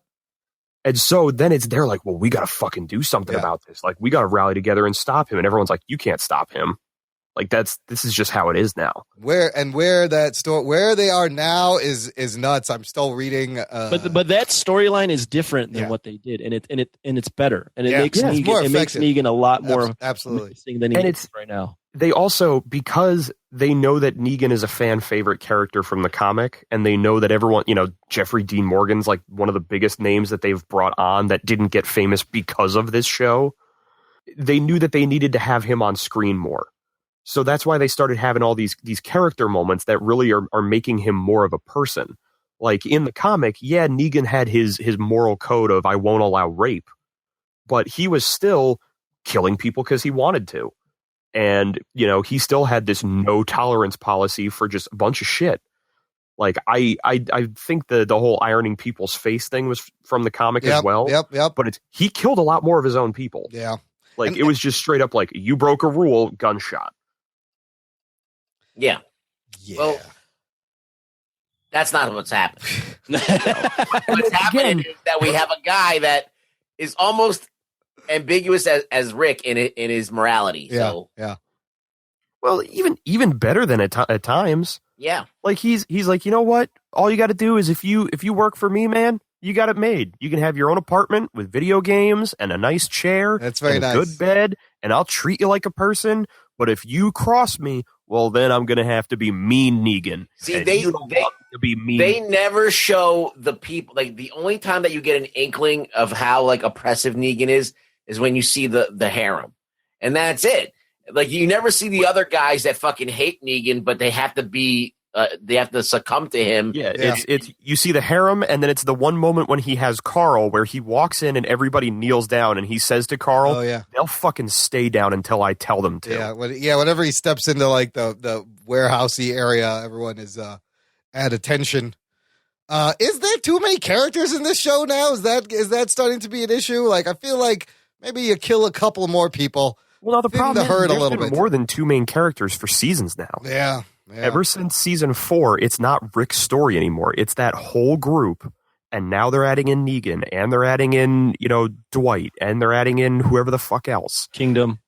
You got Ezekiel, And now everybody has to have just as much screen time because we all care about all these characters. And then that's where we get these fucking standalone, decompressed episodes that don't move the plot along. And really, do we need a whole? It's why you need to have it like Carol's not going to be a badass anymore. Fine, great, kill her off then. Yeah. Like, we don't need to watch an old lady sit in a house regretting that she killed people. Hem and haw, and then eventually come back to killing people again. Like, really? What a waste. Yeah. I don't need to see the budding romance of her and Ezekiel over pomegranates. I mean, this season does not get me excited at all for next season. Like, if there was no next season, it wouldn't really bother me at this point. I want them all to just kill each other and the show to be. And then just end it. Well, season 6 was shit too. Yeah. But everyone was like, well, at least we got Negan coming.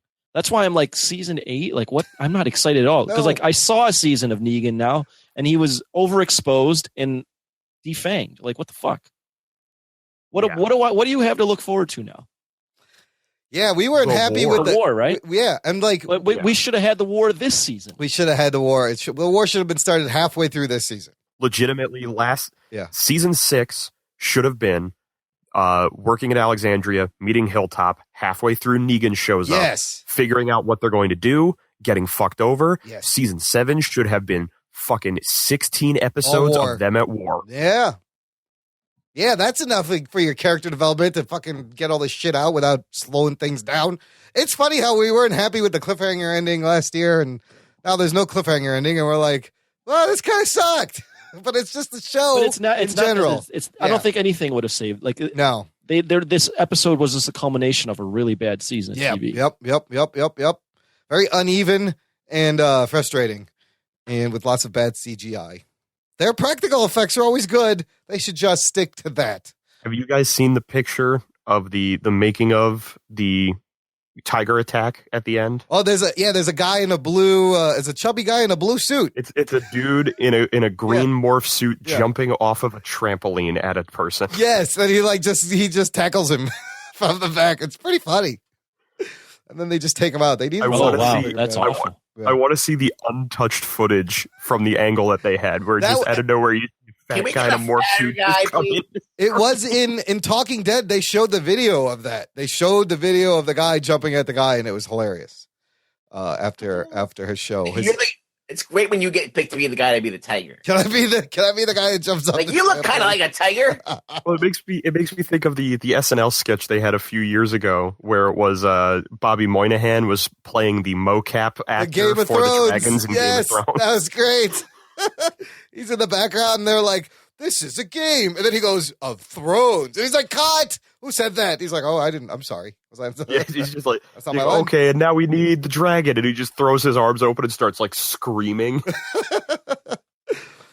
Yeah. Oh man, season 7. This show. It's like Did it? Yeah. We got through it, guys. We're all here. I also think Jerry was severely underused. I need more Jerry. He's the best. At least he should get his own show. He had his axe with him in the battle scene. I was happy to see his fucking axe and then him shooting. And then what was that gun Daryl had? Daryl had some crazy like military automatic fucking weapon. Yeah, I don't know. They got it from the scavengers or something. He had a space gun from Halo. Yeah, he did. He totally looked like a Halo gun. Was it an AUG? I don't know. It looked like a gun from a video game. Yeah, I'll find out. But fuck you, be better, Walking Dead next season. I don't know, man. I don't know if I can watch this show anymore. Well, I mean, I'll watch it, but I'm not happy. Yeah. Are we moving to the next thing, or what? Let's move on. I'm done. No, any more final thoughts? We're going to war. Yeah, whatever. Oh. I wanted to mention 2 more quick things that aired on television this week. Whether you guys have caught up or not, doesn't matter. Legends of Tomorrow Season 2 ended. Ruggs, did you get a chance to watch this? I didn't watch all of it. I stopped kind of like in the middle. I lost interest in it, actually. Delhauer, have you been watching Legends at all? No. I watched the first few episodes, and then when Rip Hunter left, I was like, I got no reason to be here. Here's the thing, though. Season 2 was way better than Season 1 precisely because they got rid of Rip Hunter. And it gave Sarah Lance, Katie Lotz a chance to step up and be captain. It gave the team a chance to, like, fuck things up and figure out how to be a team and how to save time. I really, like, the first season of this show was horrible because of Vandal Savage and the Hog people. This season was really comic book fun. Like, it was a lot of fun. They went to a lot of different timelines, a lot of crazy shit. The villains are people we know and love. And the Legion of Doom, I thought, worked better than Vandal Savage because it's Damien Dark, it's Eobard Thawne Reverse Flash, and it's Malcolm Merlin. Okay, well, I'll counter that with the Spear of Destiny thing was fine, and it was nice watching them jump around to different things, this and that.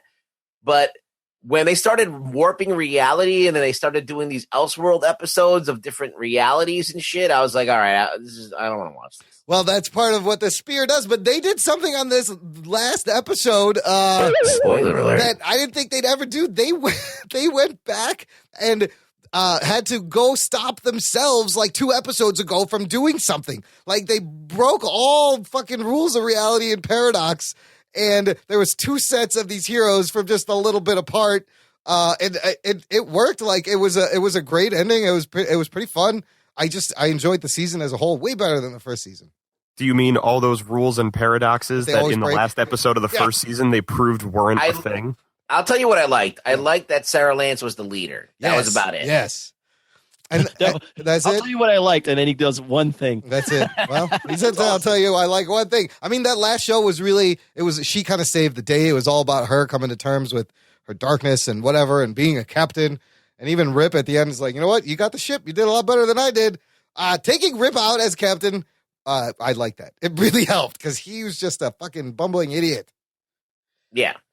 I didn't like Rip Hunter. Not a good time. I mean, they saved like Star Wars from being erased from time by saving George. It was just fun. That was a fun episode. Yeah, fun, geeky stuff. Yeah, I don't know. I think I like the first season better. Actually. Really? Yeah. Oh my god. Okay. I mean, I like that there's no Rip Hunter. Yeah.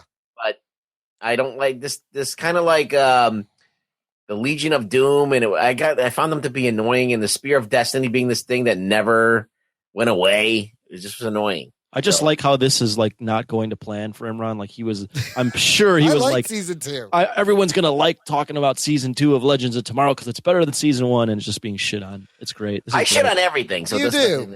You can shit on this next thing. Moving on. The other thing I wanted to mention is we talked about Agents of S.H.I.E.L.D. season 4, how this may be the last season, and they did a Ghost Rider arc, then they did an LMD arc with Ada, and they just came back this week with their Agents of S.H.I.E.L.D. in the framework, Agents of Hydra. First episode was pretty fucking crazy because everything is turned upside down in this framework. Ruggs, did you watch this episode? I did. Delhauer, did you get a chance to watch any of this? I have not watched a single episode of Agents of S.H.I.E.L.D. Dude, season 4 is nuts because they know they're done and there's more blood and violence and a little more sexy stuff. But in the framework, first of all, Ward is alive. Ward and Daisy are a couple, and she's freaked out. In the beginning, she wakes up, she sees in a bed, and she freaks out. They all work for Hydra. Everyone's like reverse. Fitz is an asshole, and he runs the Hydra place. Coulson is a school teacher who's teaching Hydra propaganda, doesn't remember anything. And Daisy and Simmons pop back into this life, and Simmons is dead, so she comes out of the ground. She's all buried, and she's alive again. And then there's a great Ward twist. Like I said, everyone is opposite in this one. Ward is part of the Resistance, secretly working as a mole inside of Hydra, which is kind of fun to see him as a good guy for once. And I kind of missed that. He's played Grant Ward so many different ways. He's really good at it. But I thought it was crazy, and I thought it was very exciting. I can't wait to see what happens next week. I like where it's going. Well, I enjoyed the episode. Yeah. I thought it was fun. I'm like, hey, I don't know where this is going to go. Yeah. I have no idea what the fuck's going on. Yeah. But I'm like, okay, this is cool. It's a new way of looking at things. They're in like the Matrix, basically. The only thing that I have a problem with is that they never like really set up this whole fucking like the level of how fucking complex this framework Matrix is. Yes. Ridiculous. And they've never like you've never see the Matrix, you never see like the hardware that they're using, you never see the guy working on it. It just comes out of thin air and like, oh god, all of a sudden there's this framework. Well, they kind of explain why it's like that in that world. It was all based on what Ada did was put people in these simulations where they dealt with their regret and kind of played off that. Why are they all in the same one? Because, well, it started with May. So May's regret was killing that little girl in Bahrain, where she got the nickname Cavalry. So what happened in this framework? She never kills that girl. That girl goes. So they're all in May's reality that she created. Yeah. It all stems from May, which is based on what Ada created this reality. Yes. So because she didn't kill that girl goes on to kill the S.H.I.E.L.D. Academy and decimate. That's just so she insane kills shields. Yeah, that's why it is. Like, it's crazy because that's insane to me. Because like if you watch The Matrix, like it's a bunch of machines that are they're meticulously creating this world, and everything in it. Right. And in this thing, it's just May's thoughts. Like, how does May think of all these people and all these things and all? It's crazy. It is crazy because it's just software. It's software that Ada. I don't buy it, but I like it. So Ada, hearing everything that you have said about what the storyline is going on right now, from the perspective of someone who has not watched a minute of this show, the idea of now it's all set in a dream world sounds like the stupidest fucking thing ever. It's a dream world. It's the Matrix, and it's Hydra is in charge. And Imran is just eating that shit up. It's just like, because now that it's set in a dream world, really well everything done. that happens has absolutely no weight on anything that's happened before. But it's actually really well done, and it's actually interesting to watch. I just don't know why they're doing it like this. That's all. Because this is the end of the season, and they're like, we're going to go balls off. I feel like it was a really big shortcut, and that didn't really, it doesn't add weight to it. Oh, it is, I mean? Yeah. Oh, it's a huge shortcut. Because they got a couple of episodes left, and then it's done. But it's a dark timeline that's fun to watch. You know what it is? It's definitely a vehicle to like tie up all the loose ends, like go all the places that they can't go. Yeah, and like with Ward being gone, they can bring back Ward and kind of seal up that relationship, and all of these things, and then, and finally, close the story out, and then you could go off into the sunset. Yeah, it kind of feels like that. It's going to be a big hoorah towards the end. So this is the last Agents of S.H.I.E.L.D. season? I think so. So far, it has to be. Nothing's come out, and I keep seeing that. And they're getting really behind Inhumans. Yeah, that would make sense. Yeah, they're gonna. And so there's the Inhuman Task Force in there, and so then by September we're gonna have the Inhumans TV show to probably take this time slot, take the place of this thing. Well, it's gonna premiere in IMAX. Yes. First 2 episodes, September 1st. Yeah, and then starts later in September. I'm interested to see how they blow this out, how they send it off. I enjoyed this season of S.H.I.E.L.D. So it's like, it's not the best show, but I always like it when I watch it. I mean, I think this moving the time slot and is probably like the best thing that could have happened to the show, and yet it is not going to survive another season. So. No, it's going down. Yeah, but it's going to be fun watching it go down. All right, that's it. I feel like Agents of S.H.I.E.L.D. was doomed from the start.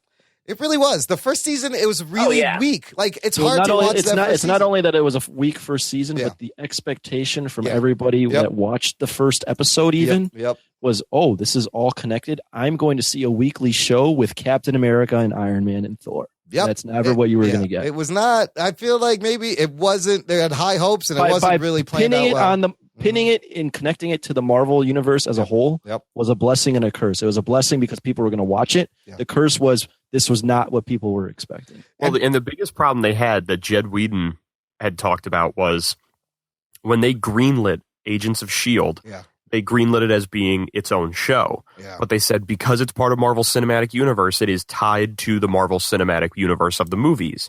And like Anthony said, some people thought that meant, then, Captain America is going to show up and then Iron Man's going to be there and we're going to have all this stuff. But what we saw with the first season was all it meant was storylines they're telling are going to get thrown to the wayside so we can have a tie-in episode with Winter Soldier and a tie-in episode with Thor: The Dark World. So now if you don't see the movie immediately, you have no idea what's going on in this show. I mean, ambitious, exciting idea, but as we've seen, damn near impossible to pull it off properly. In fact, I read somewhere that Inhumans, they've already come out and said, this show has nothing to do with the MCU continuity. It's its own thing. Don't expect it to connect anywhere. And they've already nipped it in the bud for the next one. I think they've learned their lesson and kind of bury that it's all connected bullshit because you can't do it. It's just hard. It's hard. The production schedules for TV shows and movies are just radically different. I mean, I still get excited when there's a screen in the back that references something that happened in a movie. But of course, everyone's going to get excited. That's it, yeah. But it also didn't help that the first season up until the twist with it connecting to Winter Soldier was just god awful. Just odd timing to start a show called Agents of S.H.I.E.L.D. when you were about to fucking take down S.H.I.E.L.D. It seems like they finally figured out how to do the show when it was too late. Yeah, absolutely. Well, also one more point about the Agents of S.H.I.E.L.D. It also didn't help that the show is called Agents of S.H.I.E.L.D., which is supposed to be this covert ops group, this badass group, and 3 out of the main 5-6 characters are scientists or nerds. That's just not. Where are my agents? But Ruggs, what you said is very true. I feel like this season is they figured out how to make the show good, right down to even breaking up the season into 3 little arcs. It's kind of like reading trade paperbacks. You got the Ghost Rider story, you got this story, but they all connect with this thing. They finally figured out a good format, and it's too late, too little, too late. It's done. Yeah. Well, at least they have the archetype now. They can go back to it. Yeah, hopefully they learned, and the Inhumans will be spectacular. All right, that's it for TV talk, guys. Delhauer, as a listener may or may not know, you are the MC of our What the Fuck Happened series, where we take awesomely shitty superhero movies and kind of break them down and analyze them and try to find out what the fuck happened in terms of production and casting and behind the scenes and whatnot. We've had great success. People love these. I think we've decided on our next one. Why don't you announce it to the listener? I will, in fact, do that. I actually have a few things that I need to do announcements. You do. This is your this is now my corner. The first thing I'll do is I'll announce that so that way people can then just tune out for the rest of it. Our next one, we promised ourselves we weren't going to do this at all. but we have officially come to the third installment of our Ryan Reynolds trilogy. Yes. Though it is not officially a Ryan Reynolds movie, but it is the one that people have hated the most. We will be tying into the death of Wolverine in Logan, spoiler alert, by going back to the beginning of Wolverine in X-Men Origins Wolverine. Yes, I think it's completely appropriate. And yes, we did a Ryan Reynolds trilogy. I didn't think it was possible. I didn't think it was possible, listener, but he's been in a lot of shitty superhero movies, so I don't know why I'm surprised. The other things that I have on the plate, I only remember one other. I feel like there were... there were a couple. So number one was saying happy second birthday to the podcast. Oh, thank you. I didn't write anything in. I didn't do anything beforehand because I'm a terrible friend and a terrible guest. That's true. That's why you're perfect for the show. That's Never why have me on here again. That's why you fit in just perfectly. The other bit is that I finally wanted to say my piece about the beef that no one has talked about between me and Dr. Adam Morris. Oh, snap. Adam Morris, PhD. Yeah. The truth of it is there is no beef at all. And I wanted to clear the air, and the reason I have to do this is because Imran is fucking garbage at explaining things. I don't even remember what happened, to be honest. So in the episode where I filled in for Anthony like 9 years ago, there was the whole story about the Chinese government releasing documents about doing a search for whether or not they had people in their country who had psychic abilities. Yes. And I had made a comment about how, well, you really kind of can't trust that because things like that can easily be faked. Oh, shit. Yeah. This turned into Matt Delhauer thinks that science is fake. Headline, Matt Delhauer, climate denier, calls scientists bullshit. So, I love that. That's amazing. So the whole point of it was that I legitimately, like the day before, had been listening to another podcast where they were talking about psychology experiments that turned out to actually not be as reliable because some of the people had tainted the findings, like the Stanford prison experiment. They said years later you really kind of couldn't fully accept the results because they told the people about what they were looking for the results. Okay. And so when this then came around, we then had Adam Morris, who, finally responded back and saying like, you can't really say that scientists kind of fake their findings because they want funding or anything like that. It boils down to, I didn't explain what I wanted to say properly. Imran was really, really bad at then paraphrasing that.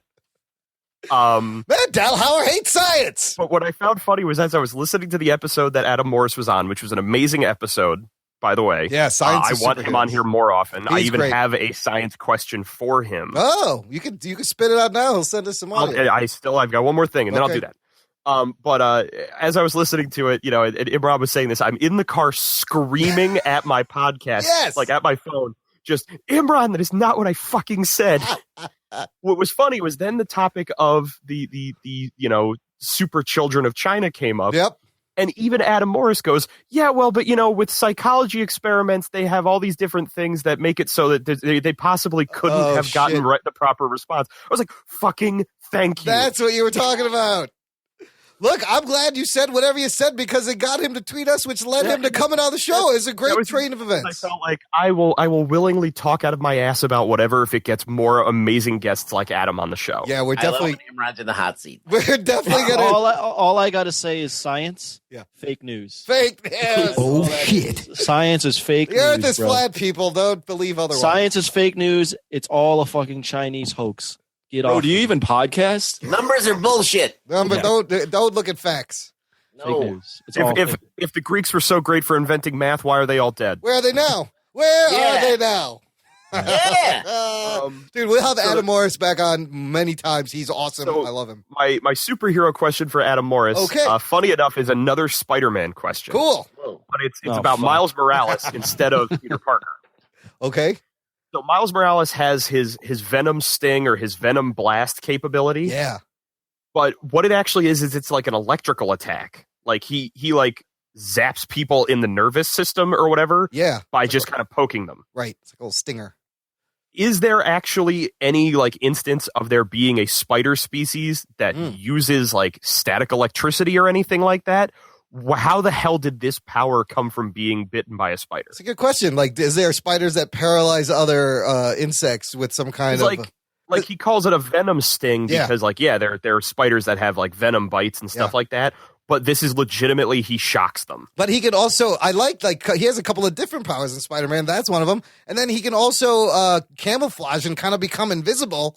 Yeah. Where does that come from? That one I know. I'm trying to remember. I don't think there is a spider that has like that capability where it can kind of just like blend into the surroundings. I forget which one it is because I'm not a scientist. I'm sure Adam will know. You know who is? Dr. Adam Morris, PhD. Let us know. Is there a spider that has a similar kind of venom sting or paralyzing sting that uses electricity, or maybe it uses something else? I'm sure Adam will let us know. That's a good question. I like it.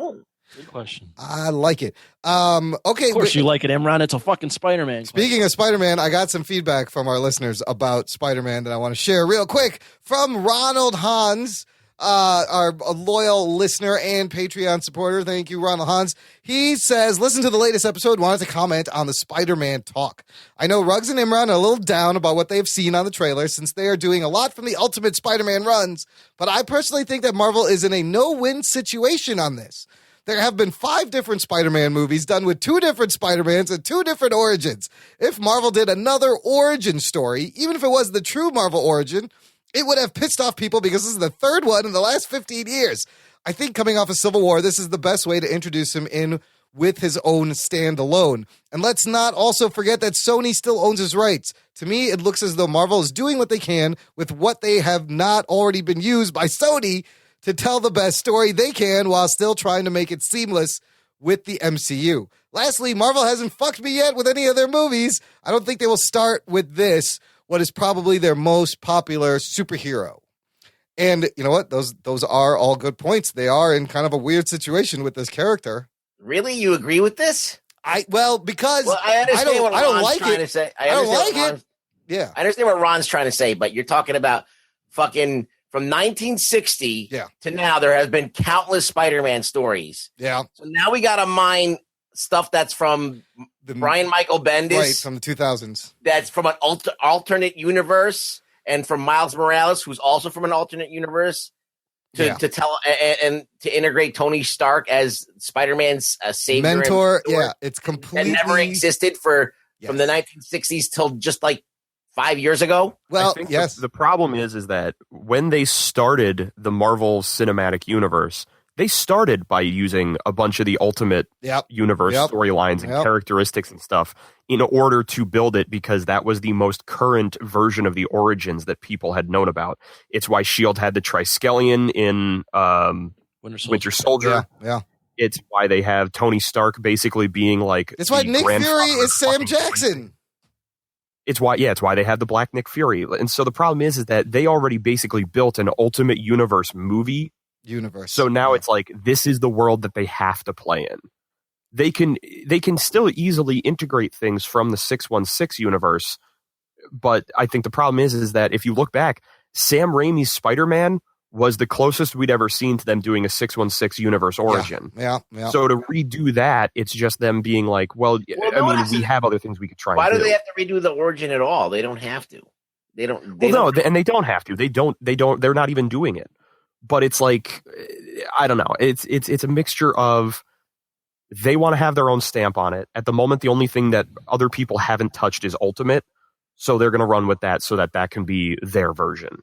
I'm surprised, honestly, that with how much they have taken from the Ultimate Universe and specifically the Miles Morales character, that you haven't heard more people freaking out about them basically just whitewashing Miles with Peter. Yeah, and what happens when you do a Miles Morales animated movie? You've ruined 2 versions of Peter Parker by doing this. Now, could they have introduced an adult Peter instead? Look, they did this on purpose as a marketing tool to get Tony Stark involved to help the movies along, to bridge the gaps and all that stuff. And it was not really that necessary. You could have had Spider-Man come in as a loose cannon from the outside, wild card character that doesn't need anybody else. Yep, it could have been an adult Peter. And it's another aspect of it that is created because they got screwed over by Fox. because with them not having the rights to Fantastic Four and Reed Richards, they don't have the rights to doing things like, unstable molecules and whatever. So now Tony Stark has to be the one who's inventing all of the tech that all these superheroes are That's using. a good point, too. I forgot about all that. Well, look. Yeah, but what does that even matter? I mean, like, Spider-Man, Sony lent a Marvel back the character, right? We've already had 2 origin stories.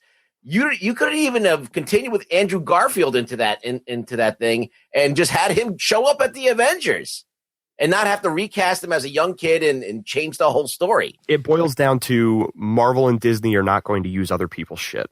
They are going to let you make money off of them doing what they want to do.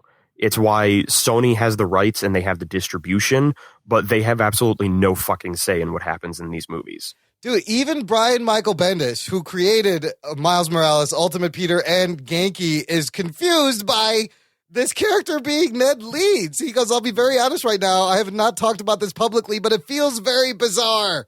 Like, he's like, I haven't seen it yet. Let's just see what's going to happen. It's bizarre and flattering. I don't even know if Genki was the inspiration.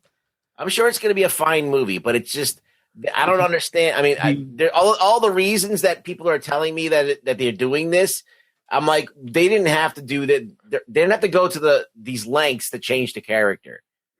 Ultimately, I mean, there are going to be things about the character that it's going to be different in this world that they're building, and it's sad to see that they're. I mean, do I want Spider-Man to have Jarvis talking to him? Jarvis is in the suit. Jarvis what is I think it's going to in. be is it's going to start off with he's using the suit that he got from Tony Stark, like as we've seen with the trailer. Just like a millennial. He's running around, it's so millennial. He's being the Spider-Man that Tony created. Yeah. Then when he does something that Tony doesn't like, Tony takes the suit away, and now he needs to learn to be his own hero. It all works out in the end, and then Tony's going to come back and be like, all right, kid, you prove that you've earned this suit, and he goes to give it back. And my hope is then Peter's going to go, no, I don't need you, and I don't need your tech to be the superhero that I am. And then Peter Parker gets to be his own fucking I hope this strains his relationship by the end, and they are on the outs when the movie ends. But look, here's the thing that bugs me also. As an old-timer Spider-Man fan, they've said that Spider-Man is going to be in high school for a long time. They want to do the Harry Potter thing where every movie is 1 year in high school. So now this will cement in the mainstream this high school Peter. And unless we get another reboot, like, we're never going to get our adult Peter who works for the Daily Bugle. You know why they're doing that? It's never going to happen, yeah. Besides the fact that the comics are doing that kind of thing too, with Miles, though, which is weird. Yeah. But this is Peter. Yeah. The reason they're doing that is because all their male characters are like 30 to 40 years old. That's true. So they're all at the same age bracket, so they want to cast someone that looks completely different. And knowing that they have very limited time with a lot of the names that they have in their movies now, they're going to be banking on holding on to Tom Holland as long as possible. Oh, absolutely. Didn't they say there's only like another couple movies that they can do? Yeah, 5 more, I think, with him. Yeah, it's a 6-movie contract, and then they've also said that you're not going to see any of the villains that have already been used. Which didn't that thing with Amy Pascal come out where they said that it came out, but there's a lot of like feedback online that she just doesn't know what the fuck she was just about, talking. and she just doesn't. She should just shut her fucking mouth. A lot of people think that it was like a gotcha question that she just kind of talked out of her ass about. Yeah. I honestly think because at the same time, when you listen to it, all it is it's her patting her own back and being like, "Man, we're such great people for allowing you to see this movie." Yeah. But ultimately, I think what it is with the buzz going around and knowing how much money it's going to be, Sony's whole threat of, well, after the sequel, God knows if this will ever happen again. It is Sony basically saying, we're going to renegotiate with Marvel because we're going to want more money. Yeah, it sounds like, what they're going to do. Yeah, it's a lot of posturing. I don't even think, honestly, that Amy Pascal knew what the fuck she was going to say. I don't think she was. I think she just made that shit up on the spot, and she's like, fine. She just started rambling. Let's ask a more important course. Like, how do they course correct? Spider-Man? Well, we haven't seen the fucking movie yet, so I don't know. Ultimately, depending, how do you steer this Peter Parker into the right direction? Then, if you're saying at the end of this movie, it's possible that he turns away from Tony Stark, that would be a step in the right direction. Yeah. Yes. And at that point, what it is that they have to establish, because I never got it from the other movies. They have to establish that he is fucking genius level smart. Yeah. Like, he built his own web shooters. that is not something that just some random asshole from Queens is going to do. At least he did still invent the fluid. It was like the only thing he invented. I also think that Peter Parker shouldn't. I mean, he'll be involved in the Avengers because he has to be, because he's a huge name and it's the Avengers movie. But as popular as Peter Parker is in the Marvel universe, the 616 universe, he's not that big of a deal. He's a neighborhood guy. Yeah, he's a city level street hero. That's where they should keep him. If they start integrating him into the space stuff, I think that's going to be a little too far out of his character. Yeah, he had always been uncomfortable being a part of the Avengers because he's like, I'm not, Earth's mightiest defender. Right. He's like, I don't belong here. I just defend New York because I like this place. I mean, there's some fun stories where he's like kind of leading an Avengers team. He even gets to say Avengers Assemble. But he always that can be fun, but that's not his core character. Yeah. But if they're gonna stretch out this high school shit for like years, like I don't know about that. I don't know what you can do with that to keep it fresh. Because then at that point, what it means is you're gonna have to start integrating all the shit from adult Peter into a high school. It's gonna be like Gotham. Like suddenly he's gonna be like selling, photos to the Daily Bugle blog. Yeah. I mean, Spectacular Spider-Man, the cartoon, kind of did that. The same thing where please do not Gotham, but use Spectacular Spider-Man. It works in the cartoon, something to reference, but not. I agree. It works in the cartoon. I don't know if I do that in this franchise here. I like just to see Spider-Man in New York as, eventually graduating from high school. Yeah. And dealing with the whole thing about Spider-Man that's great is that he had real problems and he had real shit going on all the time. And Spider-Man was just, something that he had to do when he could squeeze the time in, like, you know what I mean? And it got in the way of his life. It was also like when he wanted to joyride or get out, vent some steam, or just get out and think. Look, I think Sam Raimi did some of this with the Tobey movies where he had the shitty apartment. Oh, yeah. The lady's yelling at him for rent and he's that worked like that. Yes, absolutely. I think those first two movies are really, really solid on Spider-Man. The only thing is that they had a missed opportunity with a great actor, William Dafoe, and they covered him in that stupid Power Rangers shit. Yeah. And, they cheesed out a little bit on some of the fight scenes. Spider-Man 2, still one of the best superhero movies overall. Yeah. I have to say, though, I also think it's funny that Spider-Man was the movie that initially set into place the overused comic book movie concept of killing off your villain at the end of the film. Oh, no, it was Batman. Batman did the original with Batman. Never mind. I was going to say, because it's funny to then think back and realize X-Men was like the only one that didn't do that. Yeah. They never killed off the villain. They should have done that in Batman. Okay, more Spider-Man comments. Remember we talked about those posters last week and how I was like, why the fuck is his hand curled over? He should just be touching it with his fingertips. You know who else agrees with me? You're about to feel so validated. You know who else agrees with me? You motherfuckers. Is our podcast science adventure Adam Morris.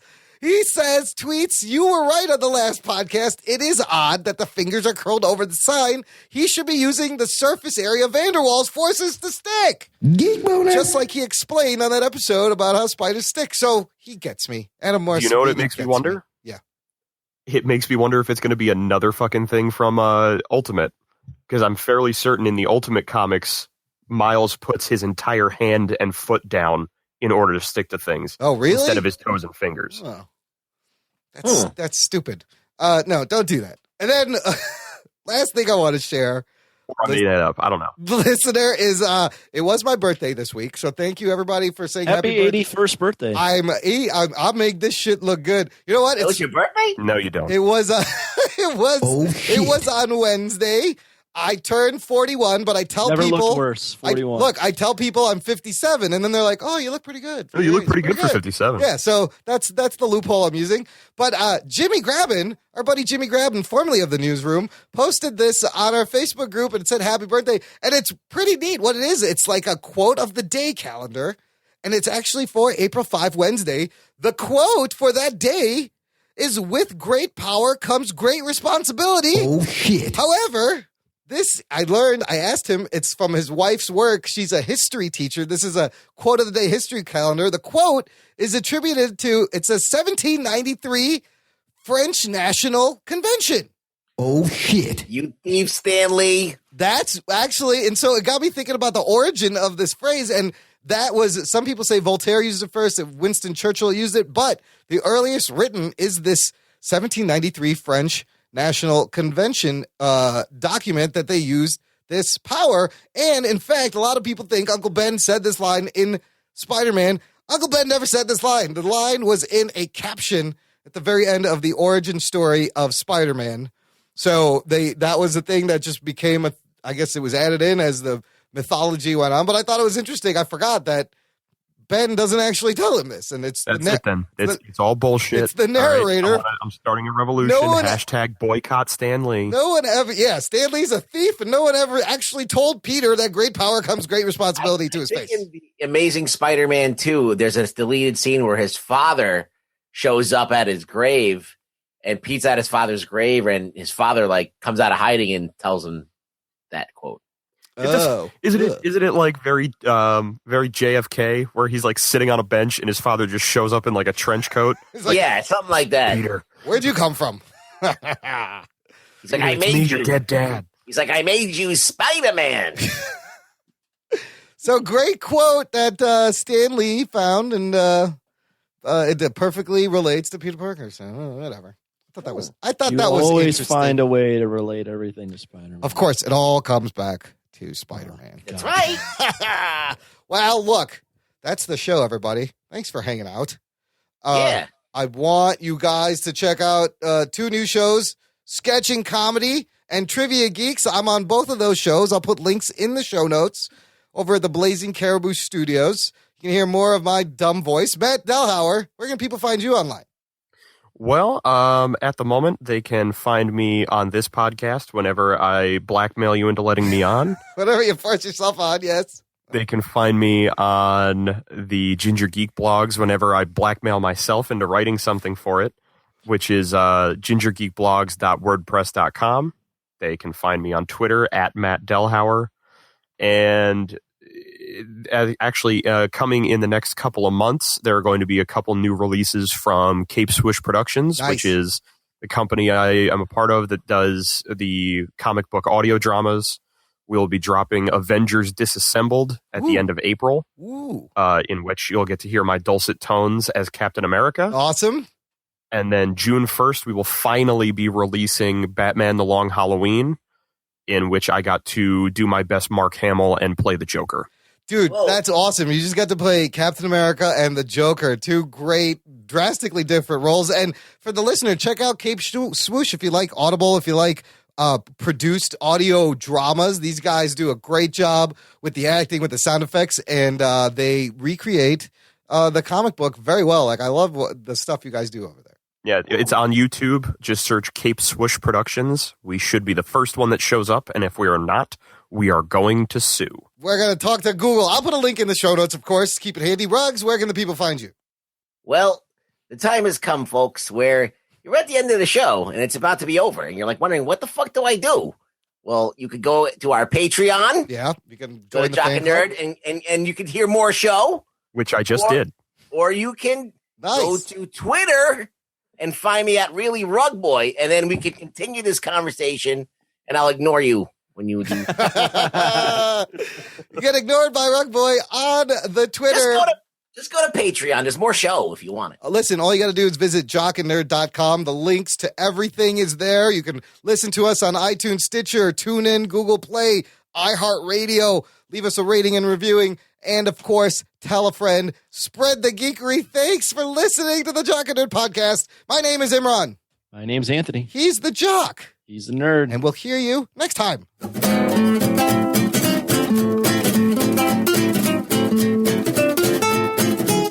Gentlemen, this is Democracy Manifest.